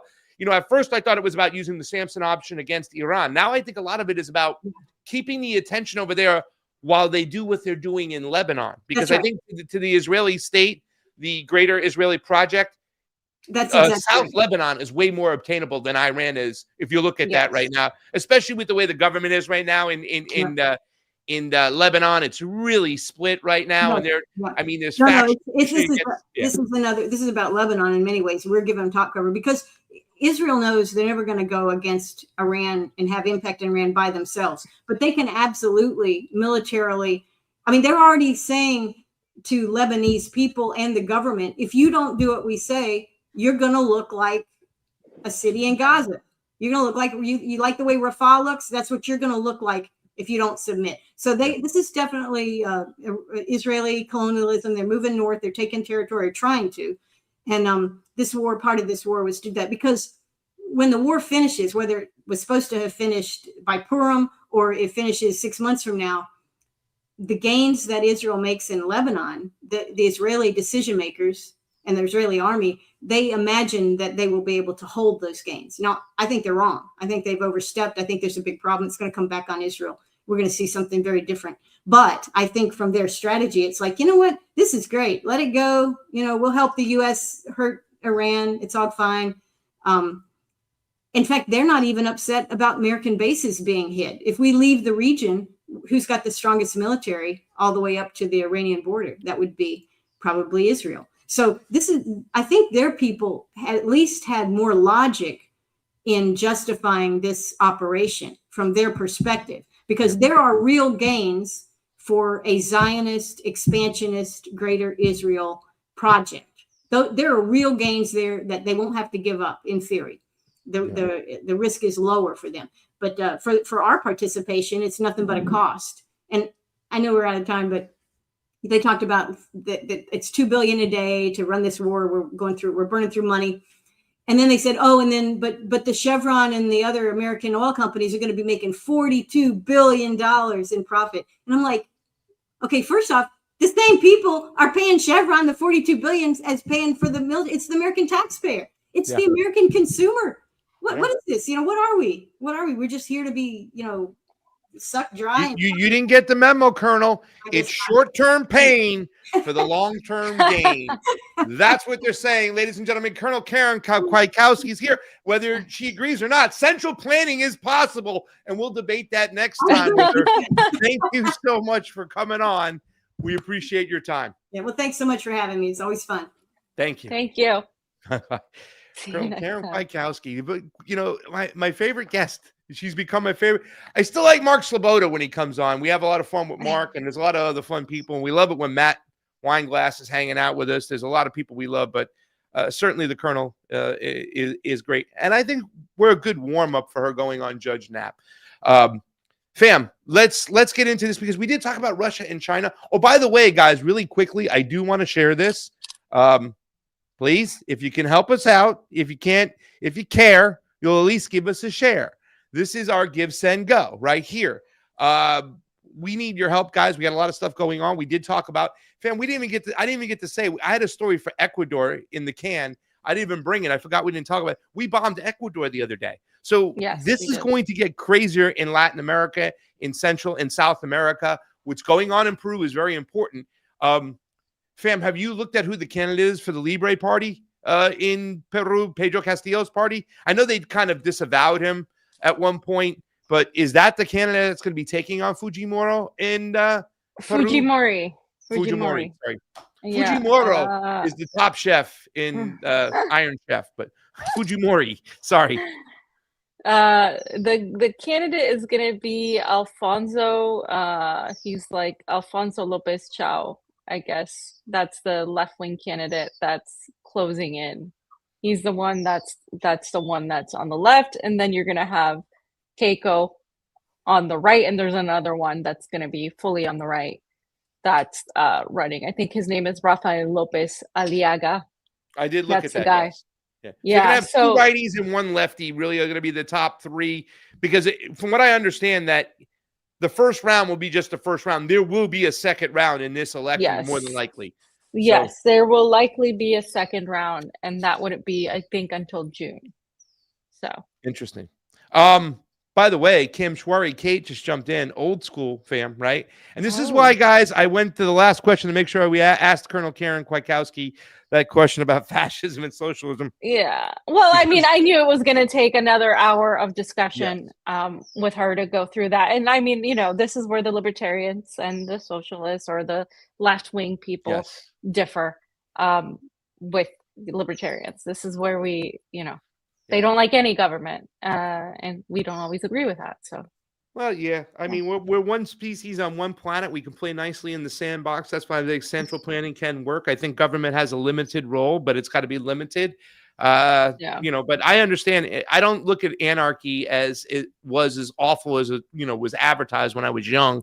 I understand the theory behind it, but that's, you know, hearsay. Like I said, I believe if the Chinese can build high-speed rail and whatnot, those are the things we should look at it when it comes to central planning. By the way, Cam Schwari, Kate fam, look at that. Old school, happy birthday. You know, her birthday's gone, Cam Schwari. It's kind of all right. So it's okay, you it's know, a whole month, Kate. Don't worry. Don't worry. It's the whole month. whatever. By the way, go to givesendgo.com/election integrity matters. I'm going to also put those in the chats. Guys, if you can put that up and repost it up in the Rumble, that would help us out. It's already in the YouTube and whatnot. Please go to givesendgo.com/election integrity matters. Help us out. We really can use your help, guys. We got a lot going on. And please do us a favor. Hit the smash button. That's always hit the like button. So, Share Sam, us are on we out. we over 2,000 now? We are over 2,000, fam. Look at the total. Yay. That You was asked my for it. goal. You got it. 2,147. We got 40 gives, 24 shares. Guys, help us out. This is a campaign going. We're going to be hitting the ground running. You can see the old picture of this Fia and I. Look at us. Hey, fam, look at that. That was in San Diego. Just in there. Yeah, so we gotta get Pasta here soon. He's gotta get over here and we gotta get the stuff going. There's a few things we want to get to be able to live stream live. I would like to get one of those things that are now. Remember when we started way back, they had the live me. Well, now there's easier versions of that where you can stream live pretty much from anywhere.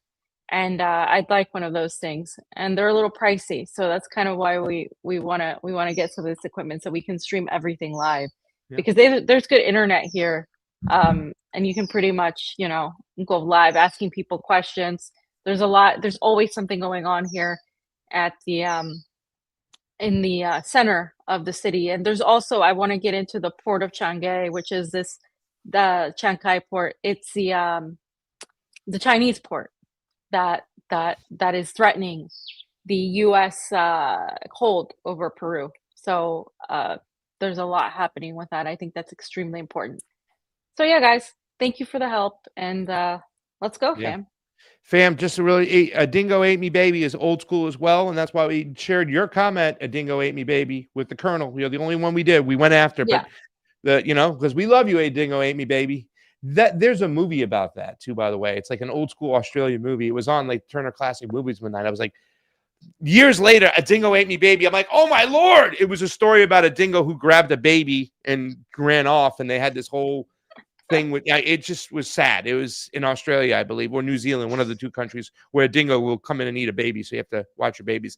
Libertarians want small government and abundance, which is the goal of communism, but they want to skip the work in the middle, fam. Yeah, that's a really great way to describe it. I would say libertarians are like anarchists, essentially, but they definitely want to skip the part where there's like a sector. And I think if we were all evolved human beings and we were 6-dimensional beings, we would be able to skip that part and have a stateless society, because like the whole goal of communism is a stateless society. And that's essentially what anarchism is, a stateless society. But in order to get there, there are several stages. And so people disagree about the stages, but then they don't even know that that's what it is.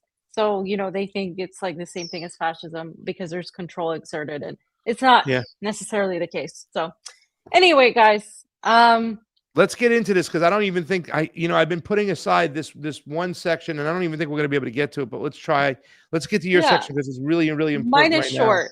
Now. Yeah. This is a short section. Let's just get to it pretty quickly. So let's listen to what Lavrov, and here's what I want to point out. I'm not saying Lavrov is anti-Israel, because he's not. I think one of his family members is Israeli, but he is definitely not operating along the same lines of Kirill Dmitriev and the Kremlin.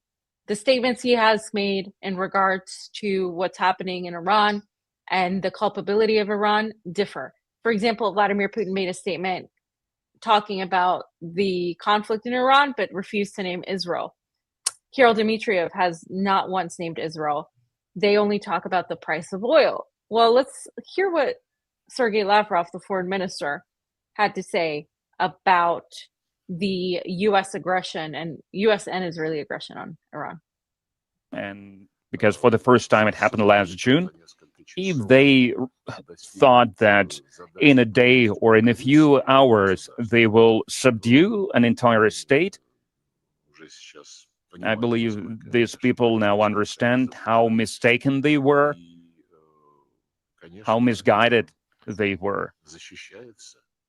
And of course, Iran protects itself. It responds to this aggression by striking and so he mentioned a couple important things there. Iran is protecting itself and responding to this aggression. It's the true statement, but that wasn't even made by China or Russia at the UNSC. They really didn't really talk about that at length. They talked about the Gulf being attacked, which is why my anger towards that, because Saudi Arabia and the entire Gulf, Qatar, UAE, they're all vassal states. They're all complicit with the United States and Israel. They attack Iran on their behalf. So you can't say that, oh, the Arab states. No, they're literally working with Israel and the United States, which is why they were a legitimate target for Iran. That's precisely why. And Iran has said as much.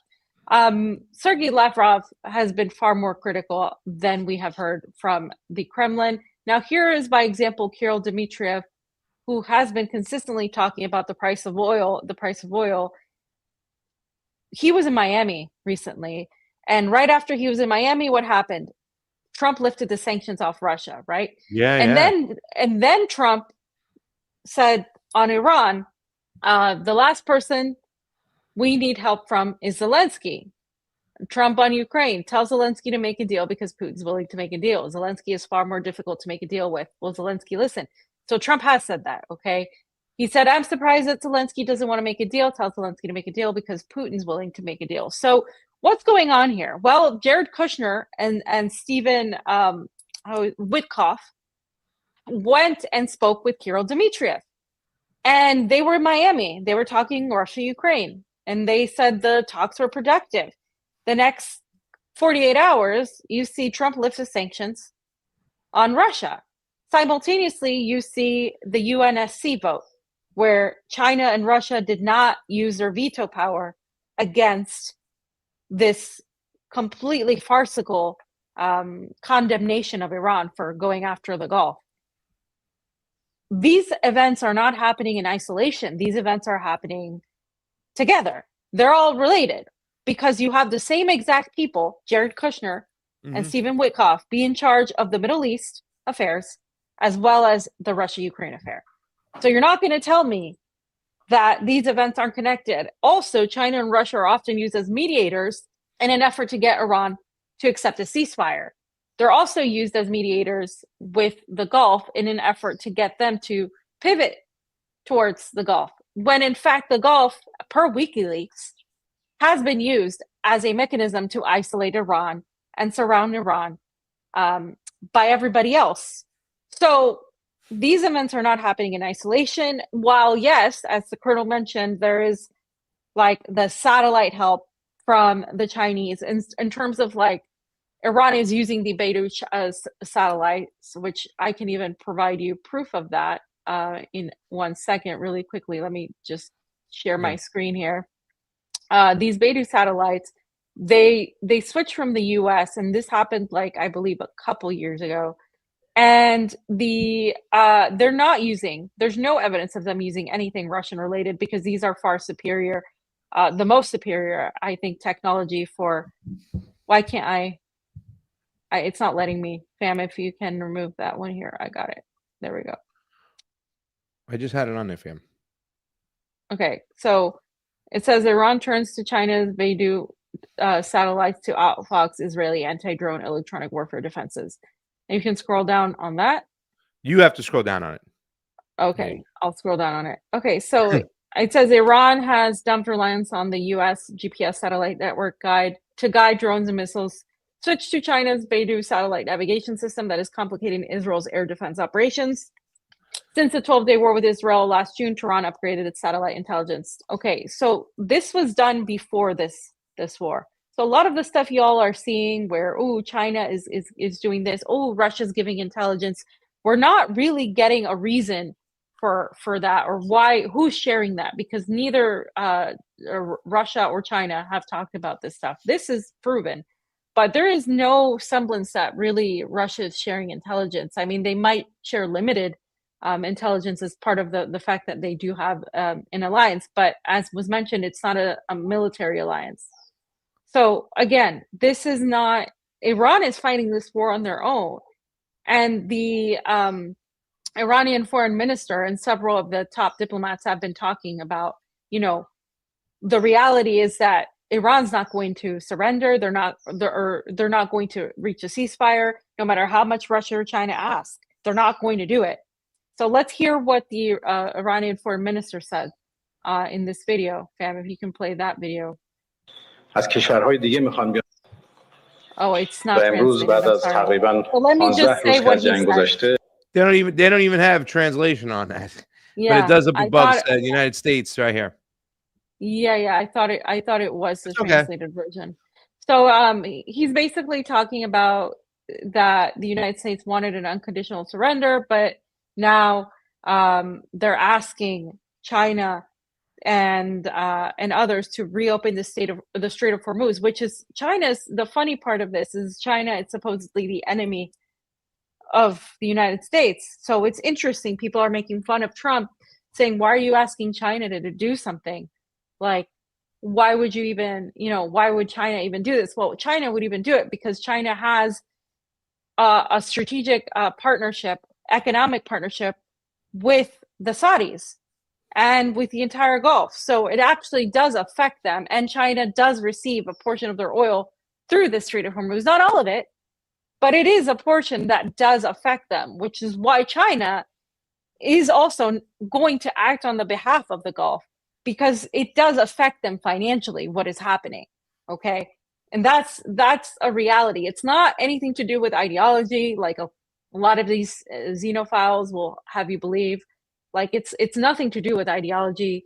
It's not to do because they're not intervening. It's simply the fact that they are affected by it. Yeah. I got this next one here for you. Yeah. So this bit that I want to go over, if you can just scroll into it. I want to go over this part. Iran's top security officials addressing Muslims all over the world. So Iran was confronted with a deceptive American Zionist aggression while negotiations were underway, the aim of which was to break up Iran. They martyred the great leader of the Islamic Revolution, among many, a number of ordinary people and military commanders. As a result, they were met with a national and Islamic resistance of the Iranian people. This is what the colonel said. Instead of breaking apart, they came together. Number two, except in rare cases, and even then only on the political level, not one of the Islamic governments came to the aid of the Iranian nation. Okay, Yet the Iranian people with strong determination suppressed the wicked enemy to the point that today the enemy does not know how to escape the strategic deadlock. Iran will continue on the path of resistance against a greater and lesser Satan, American and Israel. But is the behavior of Islamic governments not in contradiction with the words of Prophet, peace be upon him, who said, if you do not respond to the cry of a Muslim, you are not a Muslim? What kind of Islam is this? He's talking about the Sunnis. He's talking about the Gulf. Some countries went even further and said that because Iran targeted American bases and American and Israeli interests in those countries, Iran is therefore the enemy. Should Iran simply stand by while it is attacked from American bases in your countries? They make excuses. On one side of today's battle are American Israel, and on the other are Muslim Iran and the forces of resistance. Which side are you on? Think about the future of the Islamic world. You know America will never be loyal to you. Again, talking to the Saudis, to the Gulf, to the UAE. And Israel is your enemy. Take a moment to think about yourselves and the future of the region. Iran wishes you well and does not seek dominance over you. 6, the unity of the Islamic Ummah with its strength can provide and guarantee security, progress, and independence for all countries. He's talking to the people of Saudi Arabia, the people in Bahrain, the people in the UAE, the people in Qatar. He's talking to the people. They're all talking to the people there, basically telling them, what are you doing? You're attacking us. We're your people. The United States and Israel, not only are they never going to be on your side, they're eventually going to destroy you, just like they're doing with us. This is very powerful. And this is something that I think some, especially in Bahrain, which has a lot of resistance factions, are listening and thinking, wait a minute, are they right? I think this is actually effective, because now Iran has the upper hand militarily. I mean, you heard it from a U.S. military colonel. This is the reality. Iran is not backing down. The U.S. has to be the one to find an off-ramp to this, to find an off-ramp to the mistake that they have yet again made, right? Yeah. The last thing I want to show us from Proud Socialist, this is Trump, and this is what I'm talking about, the off-ramp, the backtracking. Yeah. This is Trump. This is what he said. Maybe you can read it, fam.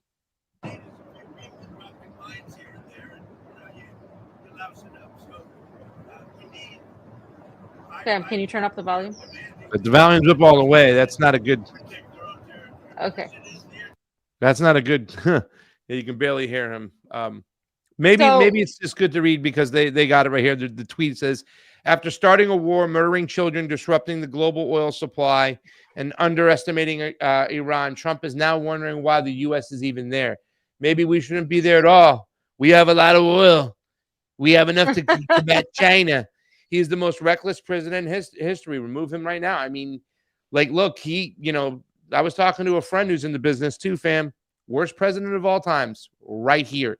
He went the distance. He went into Iran. He did this. This is like over the top, ridiculous.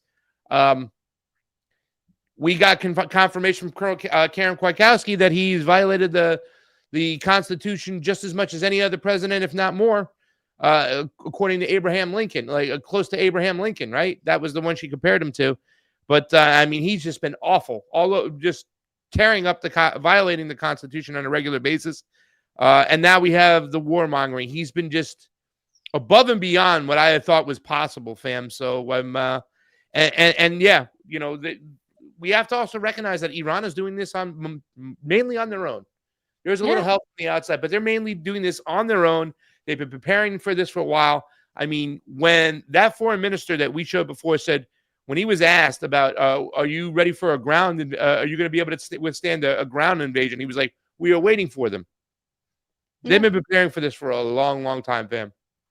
Yeah, and they have millennia of experience, guys. How old is our country?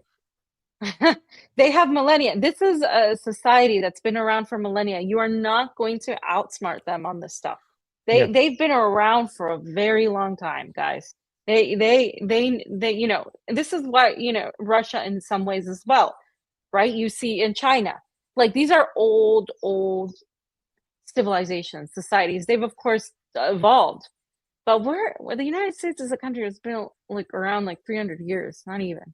So you gotta kind of think about that for a second before you go into like Rambo, an entire place. So that's all I got to say on that. Those are the updates on that, and I go a little bit deeper on my. I will post it today with Vanessa. Yeah. So yeah. Guys, if you want to help out, go to our Give Send Go, givesendgo.com/election integrity matters. Thank you to Cam Schwari K, who just left a nice Christmas gift. If you can't give, do a share. Let's get that share number up. I'll now save the I'll share the the link in the chat. But we want you guys to go on over and help us out any way you can. If, like I said, if you can't give, then just share. I just put the link in the chat. If somebody can post it up again inside the the Rumble, that's great. givesendgo.com/election integrity matters. Fam, we're gonna blitzkrieg through this section real quickly, as much as we can.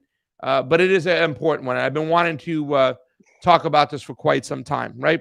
So we showed earlier that, and I talked about it, the liturgical calendar, and that's a calendar that's given to the Catholic Church and the Christian Church, where you can know years in advance what they're talking about, what passage is being read by the gospel and all that stuff years in advance. And I thought that was really a hint. We'll get into that. But there has been this argument, right? It's coming back down to religion in the United States, where a lot of theocrats and people in particular like Randy Fine, Marco Rubio, Mark Levin, Mike Huckabee, they try to use the Bible to manipulate and say, no, this is what God wanted. God had wanted a land for the Jews. You're allowed to do this. This is Randy Fine, where he said, sounds like Tucker Carlson is leaning this the hard way. And I will bless those who bless you. And the one who curses you, I will curse. And he has it right there. Genesis 12:3. This is the phrase that's used quite often, fam, to justify what the United States is doing militarily in that region, especially at the behest of Israel. This is former Congresswoman Marjorie Taylor Greene saying, this is a liar twisting and weaponizing the Bible to intimidate American Christians and force them into obedience to the murderous regime that was created by men, not God, in 1948. Genesis 12:3. And there's other books of Genesis they allude to as well. Was a promise to Abraham, not to the modern government of Israel, and certainly not to Randy Fine. Fam, I don't know if you have any opinions about this right away. I don't think we've been like Bill Maher style, like atheist of sorts. In fact, I consider myself an agnostic person. Like, yeah, I believe there's a higher power. I just don't believe in anything dogmatic. And I believe in giving and loving and whatnot. And that's, that's the best human way to go. You know what I'm saying? To treat it. In other words, I do like aspects of the Bible, of the Quran, of the Torah and stuff like that. But when you use it in a way to define your politics, you then digress into that old school argument that my religion is more better than yours, or my God is better than yours, and I can justify killing you because what you're trying to do is diminish my Abrahamic religion. Fam, your thoughts? Yeah, I just hate the whole religion talk inside political discourse, especially in the United States. Like, I'm not here to say Iran or another country should or shouldn't do it. But for me, it's like the United States was established with separation of church and state. And for some reason, people have been trying to take it back towards the church in an effort to kind of fight this. And I just don't think that's the way to go either. But it does seem like if there is any religion that is infested in our society in the United States, it is the Jewish religion. I mean, it's literally above anybody else. Like, they think that our government should be following political policies and foreign policy decisions based on this religious belief that they have. And Christian Zionists are tying themselves to Zionists, Israeli Zionists, Jewish Zionists, with this belief. And it's just a slippery slope from there. We shouldn't have anything to do with it on either end. And it's fine if, Marjorie Taylor Greene is like a Christian. She's saying this isn't true as a Christian. This isn't valid. And he's lying. He's twisting and manipulating this, which I actually agree with her. I think he is twisting and manipulating it. But, I just, once we start going into this, even for the sake of exposing Israel, which I get it, I get what she's doing and I agree. it becomes a slippery slope where we're just eventually going to go back the other route where, you know, another religion's going to come up and it's going to be a whole other thing. So that's my thought on it. I understand what the issue is, that the Zionists are killing Christians. They have been killing a lot of people, a lot of ethnic minorities.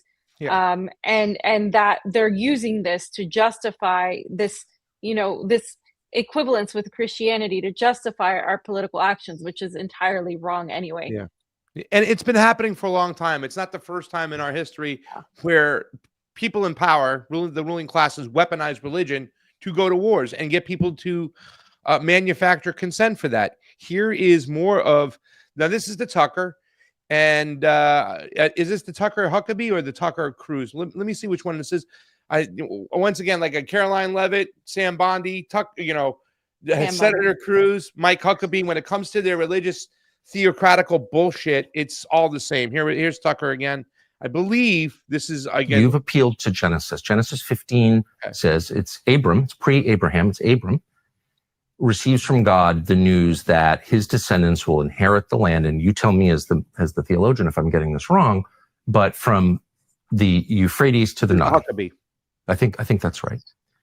And that would include like basically the entire Middle East. That would be the Levant. So that would be Israel, Jordan, Syria, Lebanon. It would also be big parts of Saudi Arabia and Iraq. It would be, I mean, not sure it would go that far. I mean, it would be a big piece of land, but here's the point. It would be a lot of places that are now countries. But this particular area that we're talking about now, Israel, is a land that God gave through Abraham to a people that he chose. It was a people, a place, and a purpose. We can look at it that way. Christian Zionism, I want to go back because that's where we started. I'm not going to let you off on this because you have said it 3 times that God gave this land to this people. And so it is entirely fair for me with respect to ask, what land are you talking about? Because I just read Genesis 15, as I have many times. Mm-hmm. And that land, I think it says, from the Nile to the Euphrates, which is, once again, basically the entire Middle East. So God gave that land to his people, the Jews, or he didn't. You're saying he did. What does that mean? Does Israel have the right to that land? Because you're appealing to Genesis. Yeah. You're saying that's the original deed. It would be fine if they took it all. Fam, I see. I'll let you get first crack at it, fam, but this is what they're doing right now. They've been doing this for quite some time. Go ahead, fam. Fam, I mean, how are we going to, I don't know how to take this seriously because we're talking about, right, a U.S. ambassador to Israel. We're talking about politicians and policy, and we're trying to tie that to what was said in the Bible and someone's interpretation of the Bible. I'm confused as to how this can even be taken as a serious thing. This is like their belief. I can pull out the Quran and then say something else. So I can pull up Scientology and say something else. I mean, for me, this is even having this discussion. It's kind of like, I don't understand why we're having this discussion. This isn't Bible studies. This isn't fucking whatever. It's not catechism. It's not anything like this. We're talking about foreign diplomacy, wars, decision making based on international law, supposedly. And you're having conversations about the fact that you think that Israel should take all of it because the Bible said it, according to you. Yeah. How do you argue with someone like that? You're not arguing with a person that's thinking critically. You're arguing with a person that's a fundamentalist of sorts. Yeah. And by the way, there are people out there saying, beware of Tucker. I'd be aware of Tucker too, as well, because they could be using this to make him look good, putting up against these people. Here is the Ted Cruz thing I talked about. Once again, so you had Huckabee, now you got Cruz, you had Randy Fine. We showed. I mean, it's crazy that lawmakers, right, and ambassadors are actually spewing this bullshit. Here's Ted Cruz. Growing up in Sunday school, I was taught from the Bible, those who bless Israel will be blessed, and those who curse Israel will be cursed. And from my perspective, I want to be on the blessing side of things. Of those who bless the government of Israel? Those who bless Israel is what it says. It doesn't say the government of it, says the nation of Israel. So that's in the Bible. As a Christian, I believe that. Where is that? I can find it to you. I don't have the scripture off the tip of my. You pull out the phone and use the Google. It's in Genesis. But so you're quoting a Bible phrase. You don't have context for it and you don't know where in the Bible it is, but that's like your theology? I'm confused. What does that even mean? Tucker. I'm a Christian. I want to know what you're talking about. Okay. Where does my support for Israel come from? Number one, because biblically we're commanded to support Israel. But number two, well, hold on. I'm not holding on. Hold on. You're a senator and now you're throwing out theology and I am a Christian and I am allowed to weigh in on this. We are commanded as Christians to support the government of Israel? We are commanded to support Israel. And what does that mean, Israel? We're told those who bless Israel will be blessed. But what, hold on, define Israel. This is important. Are you kidding? This is a majority Christian country. Define Israel? Do you not know what Israel is? That would be the country you've asked like 49 questions about. So that's what Genesis, that's what God is talking about. The nation of Israel, yes. And so is that the current borders, the current leadership? He's talking about the political entity called Israel? He's talking about the nation of Israel. Yeah, nations exist, and he's discussing a nation. A nation was the people of Israel. Is the nation They're the descendants God's of referring Abraham. to in Genesis, is that the same as the country run by Benjamin Netanyahu right now? Yes. It is. Okay. And by the way, it's not run by Benjamin Netanyahu as a dictator. It's a democratic country that elected. But he's the prime minister. Right. What? But just like, America is the country run by Donald Trump. No, actually, the American people elected Donald Trump. The same principle This is there. silly. I'm talking about the political entity of modern Israel. Yes, and that is believe Israel. That's what God was talking about in Genesis. I do, but that country's existed since when? For thousands of years. Now, there was a time when it didn't exist, and then it was recreated just over 70 years ago. I'm saying, I think most people understand that line in Genesis to refer to the Jewish people, God's chosen people. That's not what it says. Okay, Israel, but you don't even know where in the Bible it is. Fam, I since we're kind of pressed for time, I wanted to get to this other one real quick because there's only 45 seconds. Tucker and others are pushing, and this is, look, I think this is a heresy. It is a notion that the promises in the Bible that God makes to Israel are no longer valid.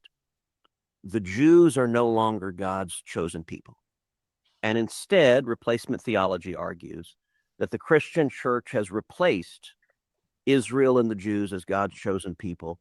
And all of the promises in the Old Testament are now invalid. So God breaks his promises, apparently. Yeah. And that, I think that is absolutely wrong. If God breaks his promises to the people of Israel, that suggests that God could break his promises to Christians as well. And I don't believe God breaks his promises. This is something Tucker and fam, just so you know, and this has been the ongoing battle. We have Levin out there, Michael Levin, spewing his stuff. This was shared by Ted Cruz. He shared this less than 24 hours ago, right? About 24 hours ago, 3:30. So about 40 minutes to 24 hours ago. So this is still going on, and he's still arguing and planting the seed of propaganda in people's minds right now. How long the long game and the conservative right, and this pretty much goes on. I'm just going to read the very beginning because it gets nauseating, and this is a lot. He says, read every single bit of this. How a network of political Catholic integralists, Russian ideologues, and media provocateurs are systematically dismantling the evangelical foundation of the American right. And just like any other conservative movement, it's a boogeyman. It's somebody else out there coming to destroy us. This is this group of people right now. This isn't about, and I don't want to bastardize all Catholics because he puts it in there, right? This is not about all Catholics. This is about a certain group of Catholics, Russian ideologues, and these social media provocateurs. They're there to capture Catholicism by getting rid of Judaism, right? And really what they're pushing out against is Zionism, fam. So that this is going on a regular day basis within our government right now. The lawmakers, whatnot, Ted Cruz, Mike Huckabee. It's a religious war they're waging right now. And we brought you the story of Donald Trump and some of his generals telling people that this is about Donald Trump doing the Lord's work and bringing upon Armageddon. And there's been lawsuits now about like, whoa, we're fighting a Christian war over here, fam. That's what's going on. And if you want to make any comments while I just grab this other part, because I talked about the liturgical calendar before. And I'm just going to set it up. But do you have any comments about this real quick, fam? Yeah. So we can't be having these discussions regarding making laws in our government based on somebody's preference for religion or Ted Cruz's beliefs that, you know, Israel is the same, that's referred to in the Bible is the same as the state of Israel that was established in 1948, that was created and manufactured by the British. We can't base our policies on someone's interpretation of a fucking Bible. I'm sorry. Like, how does that even have to come out of my mouth? Right. And as somebody said, you know, the Bible doesn't give the right of some New York Jews to go and steal the land from Palestinians. Guys, like the Bible doesn't say, hey, you have the right to go kill a bunch of kids at a school because, you know, Israel. Oh, you have to go and kill a bunch of babies at a hospital because God doesn't lie and God wants you to support Israel, which then Israel didn't exist, but it exists now. So we're talking about the same Israel. Like, it's just like, what are we talking about here? Fam, the weaponization of religion is so, like, it's been going on for so long, but it's very powerful. It works, right? You know, there's this group of guys, they used to go on their Saturday show. They were Christians. They had a radio show. And they believed at certain points that, you know, that the Muslims or, you know, Islam was coming to take over, you know, was the major problem, coming to take over Christianity, kind of very similar to what this author wrote, in which Ted Cruz shared. And the reason why I said, you know, wanted to point out all these things, this religious battle, is because, you know, somebody I know, a friend of mine, brought to me a story. And I talked about this. I've been talking about it for quite some time, about the liturgical calendar, right? The liturgical reflection and the Catholic Church and the war on Iran. The Catholic Church liturgical calendar is a carefully structured system dictating specific prayers, scripture, and readings and colors used during Mass throughout the year. This predictable cycle allows Catholics to anticipate readings and themes years in advance, creating a profound connection between faith and current events. Well, the other day when we went into war, and I'm just going to scroll down really quickly, right? Because it explains how that works. And we talked about many times the fact that Ted Cruz, both Mike Huckabee, all these people will use it to their weaponize. They'll use Genesis.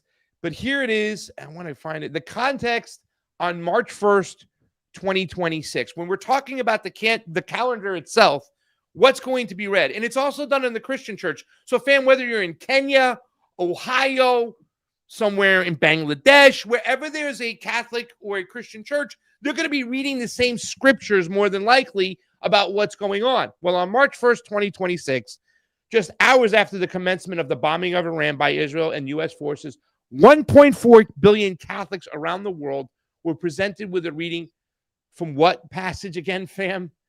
Genesis 12, verses 3 during Mass. I will bless those who bless you and curse those who curse you. All the communities on earth shall find blessing in you. The scripture is misquoted by various factions, including Christians and Jewish Zionists, as a divine promise to the modern state of Israel, okay, currently led by Benjamin Netanyahu. This interpretation raises concerns about the implications of such reading in the context of contemporary geopolitical events, fam. They read that passage in church to billions of fucking Catholics around the world the day the bombing campaign started. And if you remember, we had the State of the Union where it wasn't on the table, whatnot. We had pieces moving around, but the bombing didn't commence until that day. So to convince the Christian nation of these United States of America, they waited to that specific day they knew years in advance would come, fam. That was the piece that was used to manufacture consent from the bombing campaign in Iran. And to me, that further confirms the fact what Colonel Lawrence Wilkerson said, no, this was planned in advance. Yeah, it was planned way in advance. The technocrats know what they're doing, fam. Your final thoughts. Yeah, I mean, 100% was planned in advance. And putting in the religious aspect of it goes right along with the plans for greater Israel, for the expansion of Israel, for the expansion of the Abraham Accords, and bringing in the Zionism of Christianity shows you it's not just about Israel, that this is a much deeper thing.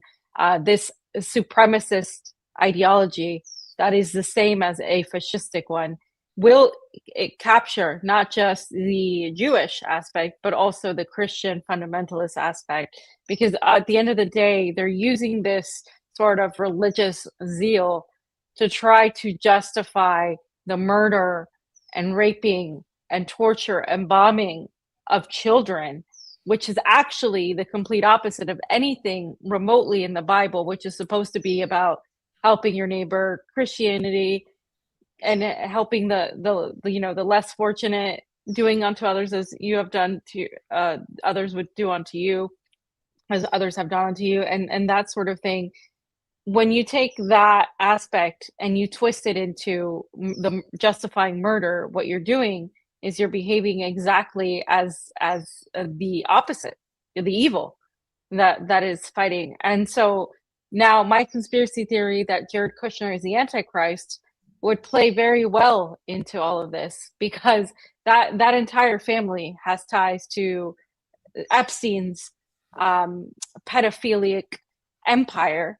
And I can assure you that if Epstein didn't kill himself or, whatever, he's alive or whatnot, it doesn't matter. He's already been replaced in one form or another by somebody else. And that continuation of the cycle where we're abusing children and then we're killing them as well is actually, if you want to look at it religiously, that is the evil that is masquerading as the good, which happens in every iteration of the book of Revelations. So if you want to get biblical, it actually makes more sense if you think about these people in the United States, in Israel, as the Satanists, as the evil, and Iran fighting the evil empire.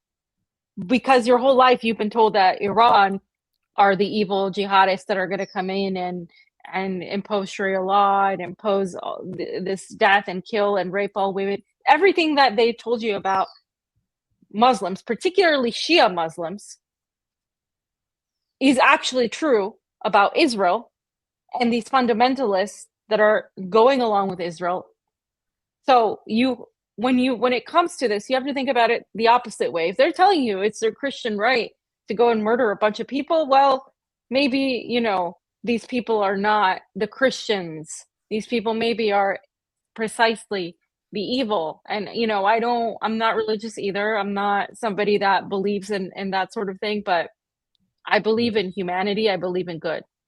And I think there's a lot more to that. What do you say about this comment right over here? One was not allowed to be Jewish in the Catholic South America. I mean, I don't have a lot of knowledge about that. I don't think so. I don't think so. No, there's a lot of Jews. I mean, it's just not as common. A lot of Jews in Iran right now, by the way. I mean, not as many as there used to be, but there's a decent amount. You know what I'm saying? And there was Jews all over the region. And there's a lot of Jews who said they want to go back to Palestine because that was like that back in the days. So, I mean, it's very interesting. But I do find it interesting, fam, that the Catholic Church had that passage for that day. It's like they knew what was coming. You know what I'm saying? Maybe, I don't know, you can say, let's just wait a couple weeks because we have the readings, right, on the liturgical calendar. It says Genesis 12 verses 3 is going to be read on this day, on March 1st. Maybe we do it on that day. I don't know. But it just seems my tinfoil hat is on because of that. So that's just something we got to pay attention to, because they will weaponize this and they're going to continue to weaponize this whole situation. as much as they can. Guys, go to our givesendgo.com. Election integrity matters. We want to thank Natalie today, who helped on out and actually shared, and donated. So please, guys, if you can, go on over there and help us out. We do have a lot of stuff on the calendar coming up, including Peru. There's Colombia this year, Brazil, but there's other stuff going on in the States too. We'll get our butts out to, and we'll get on over there. Fam, any last words to say before we close the show on out? No, that's it. Just check out my Substack today for a new episode on critical perspectives, and on YouTube as well. All right, I'm going to see if I can close out the show properly, because I don't know how to do it. But I want to thank Jayme CheeseSlice, who wasn't here today, but always running the show for us. We love you. And for Fam and Pasta, that's it. We'll see you later. We'll be back on Wednesday, and we'll see you then. Bye-bye.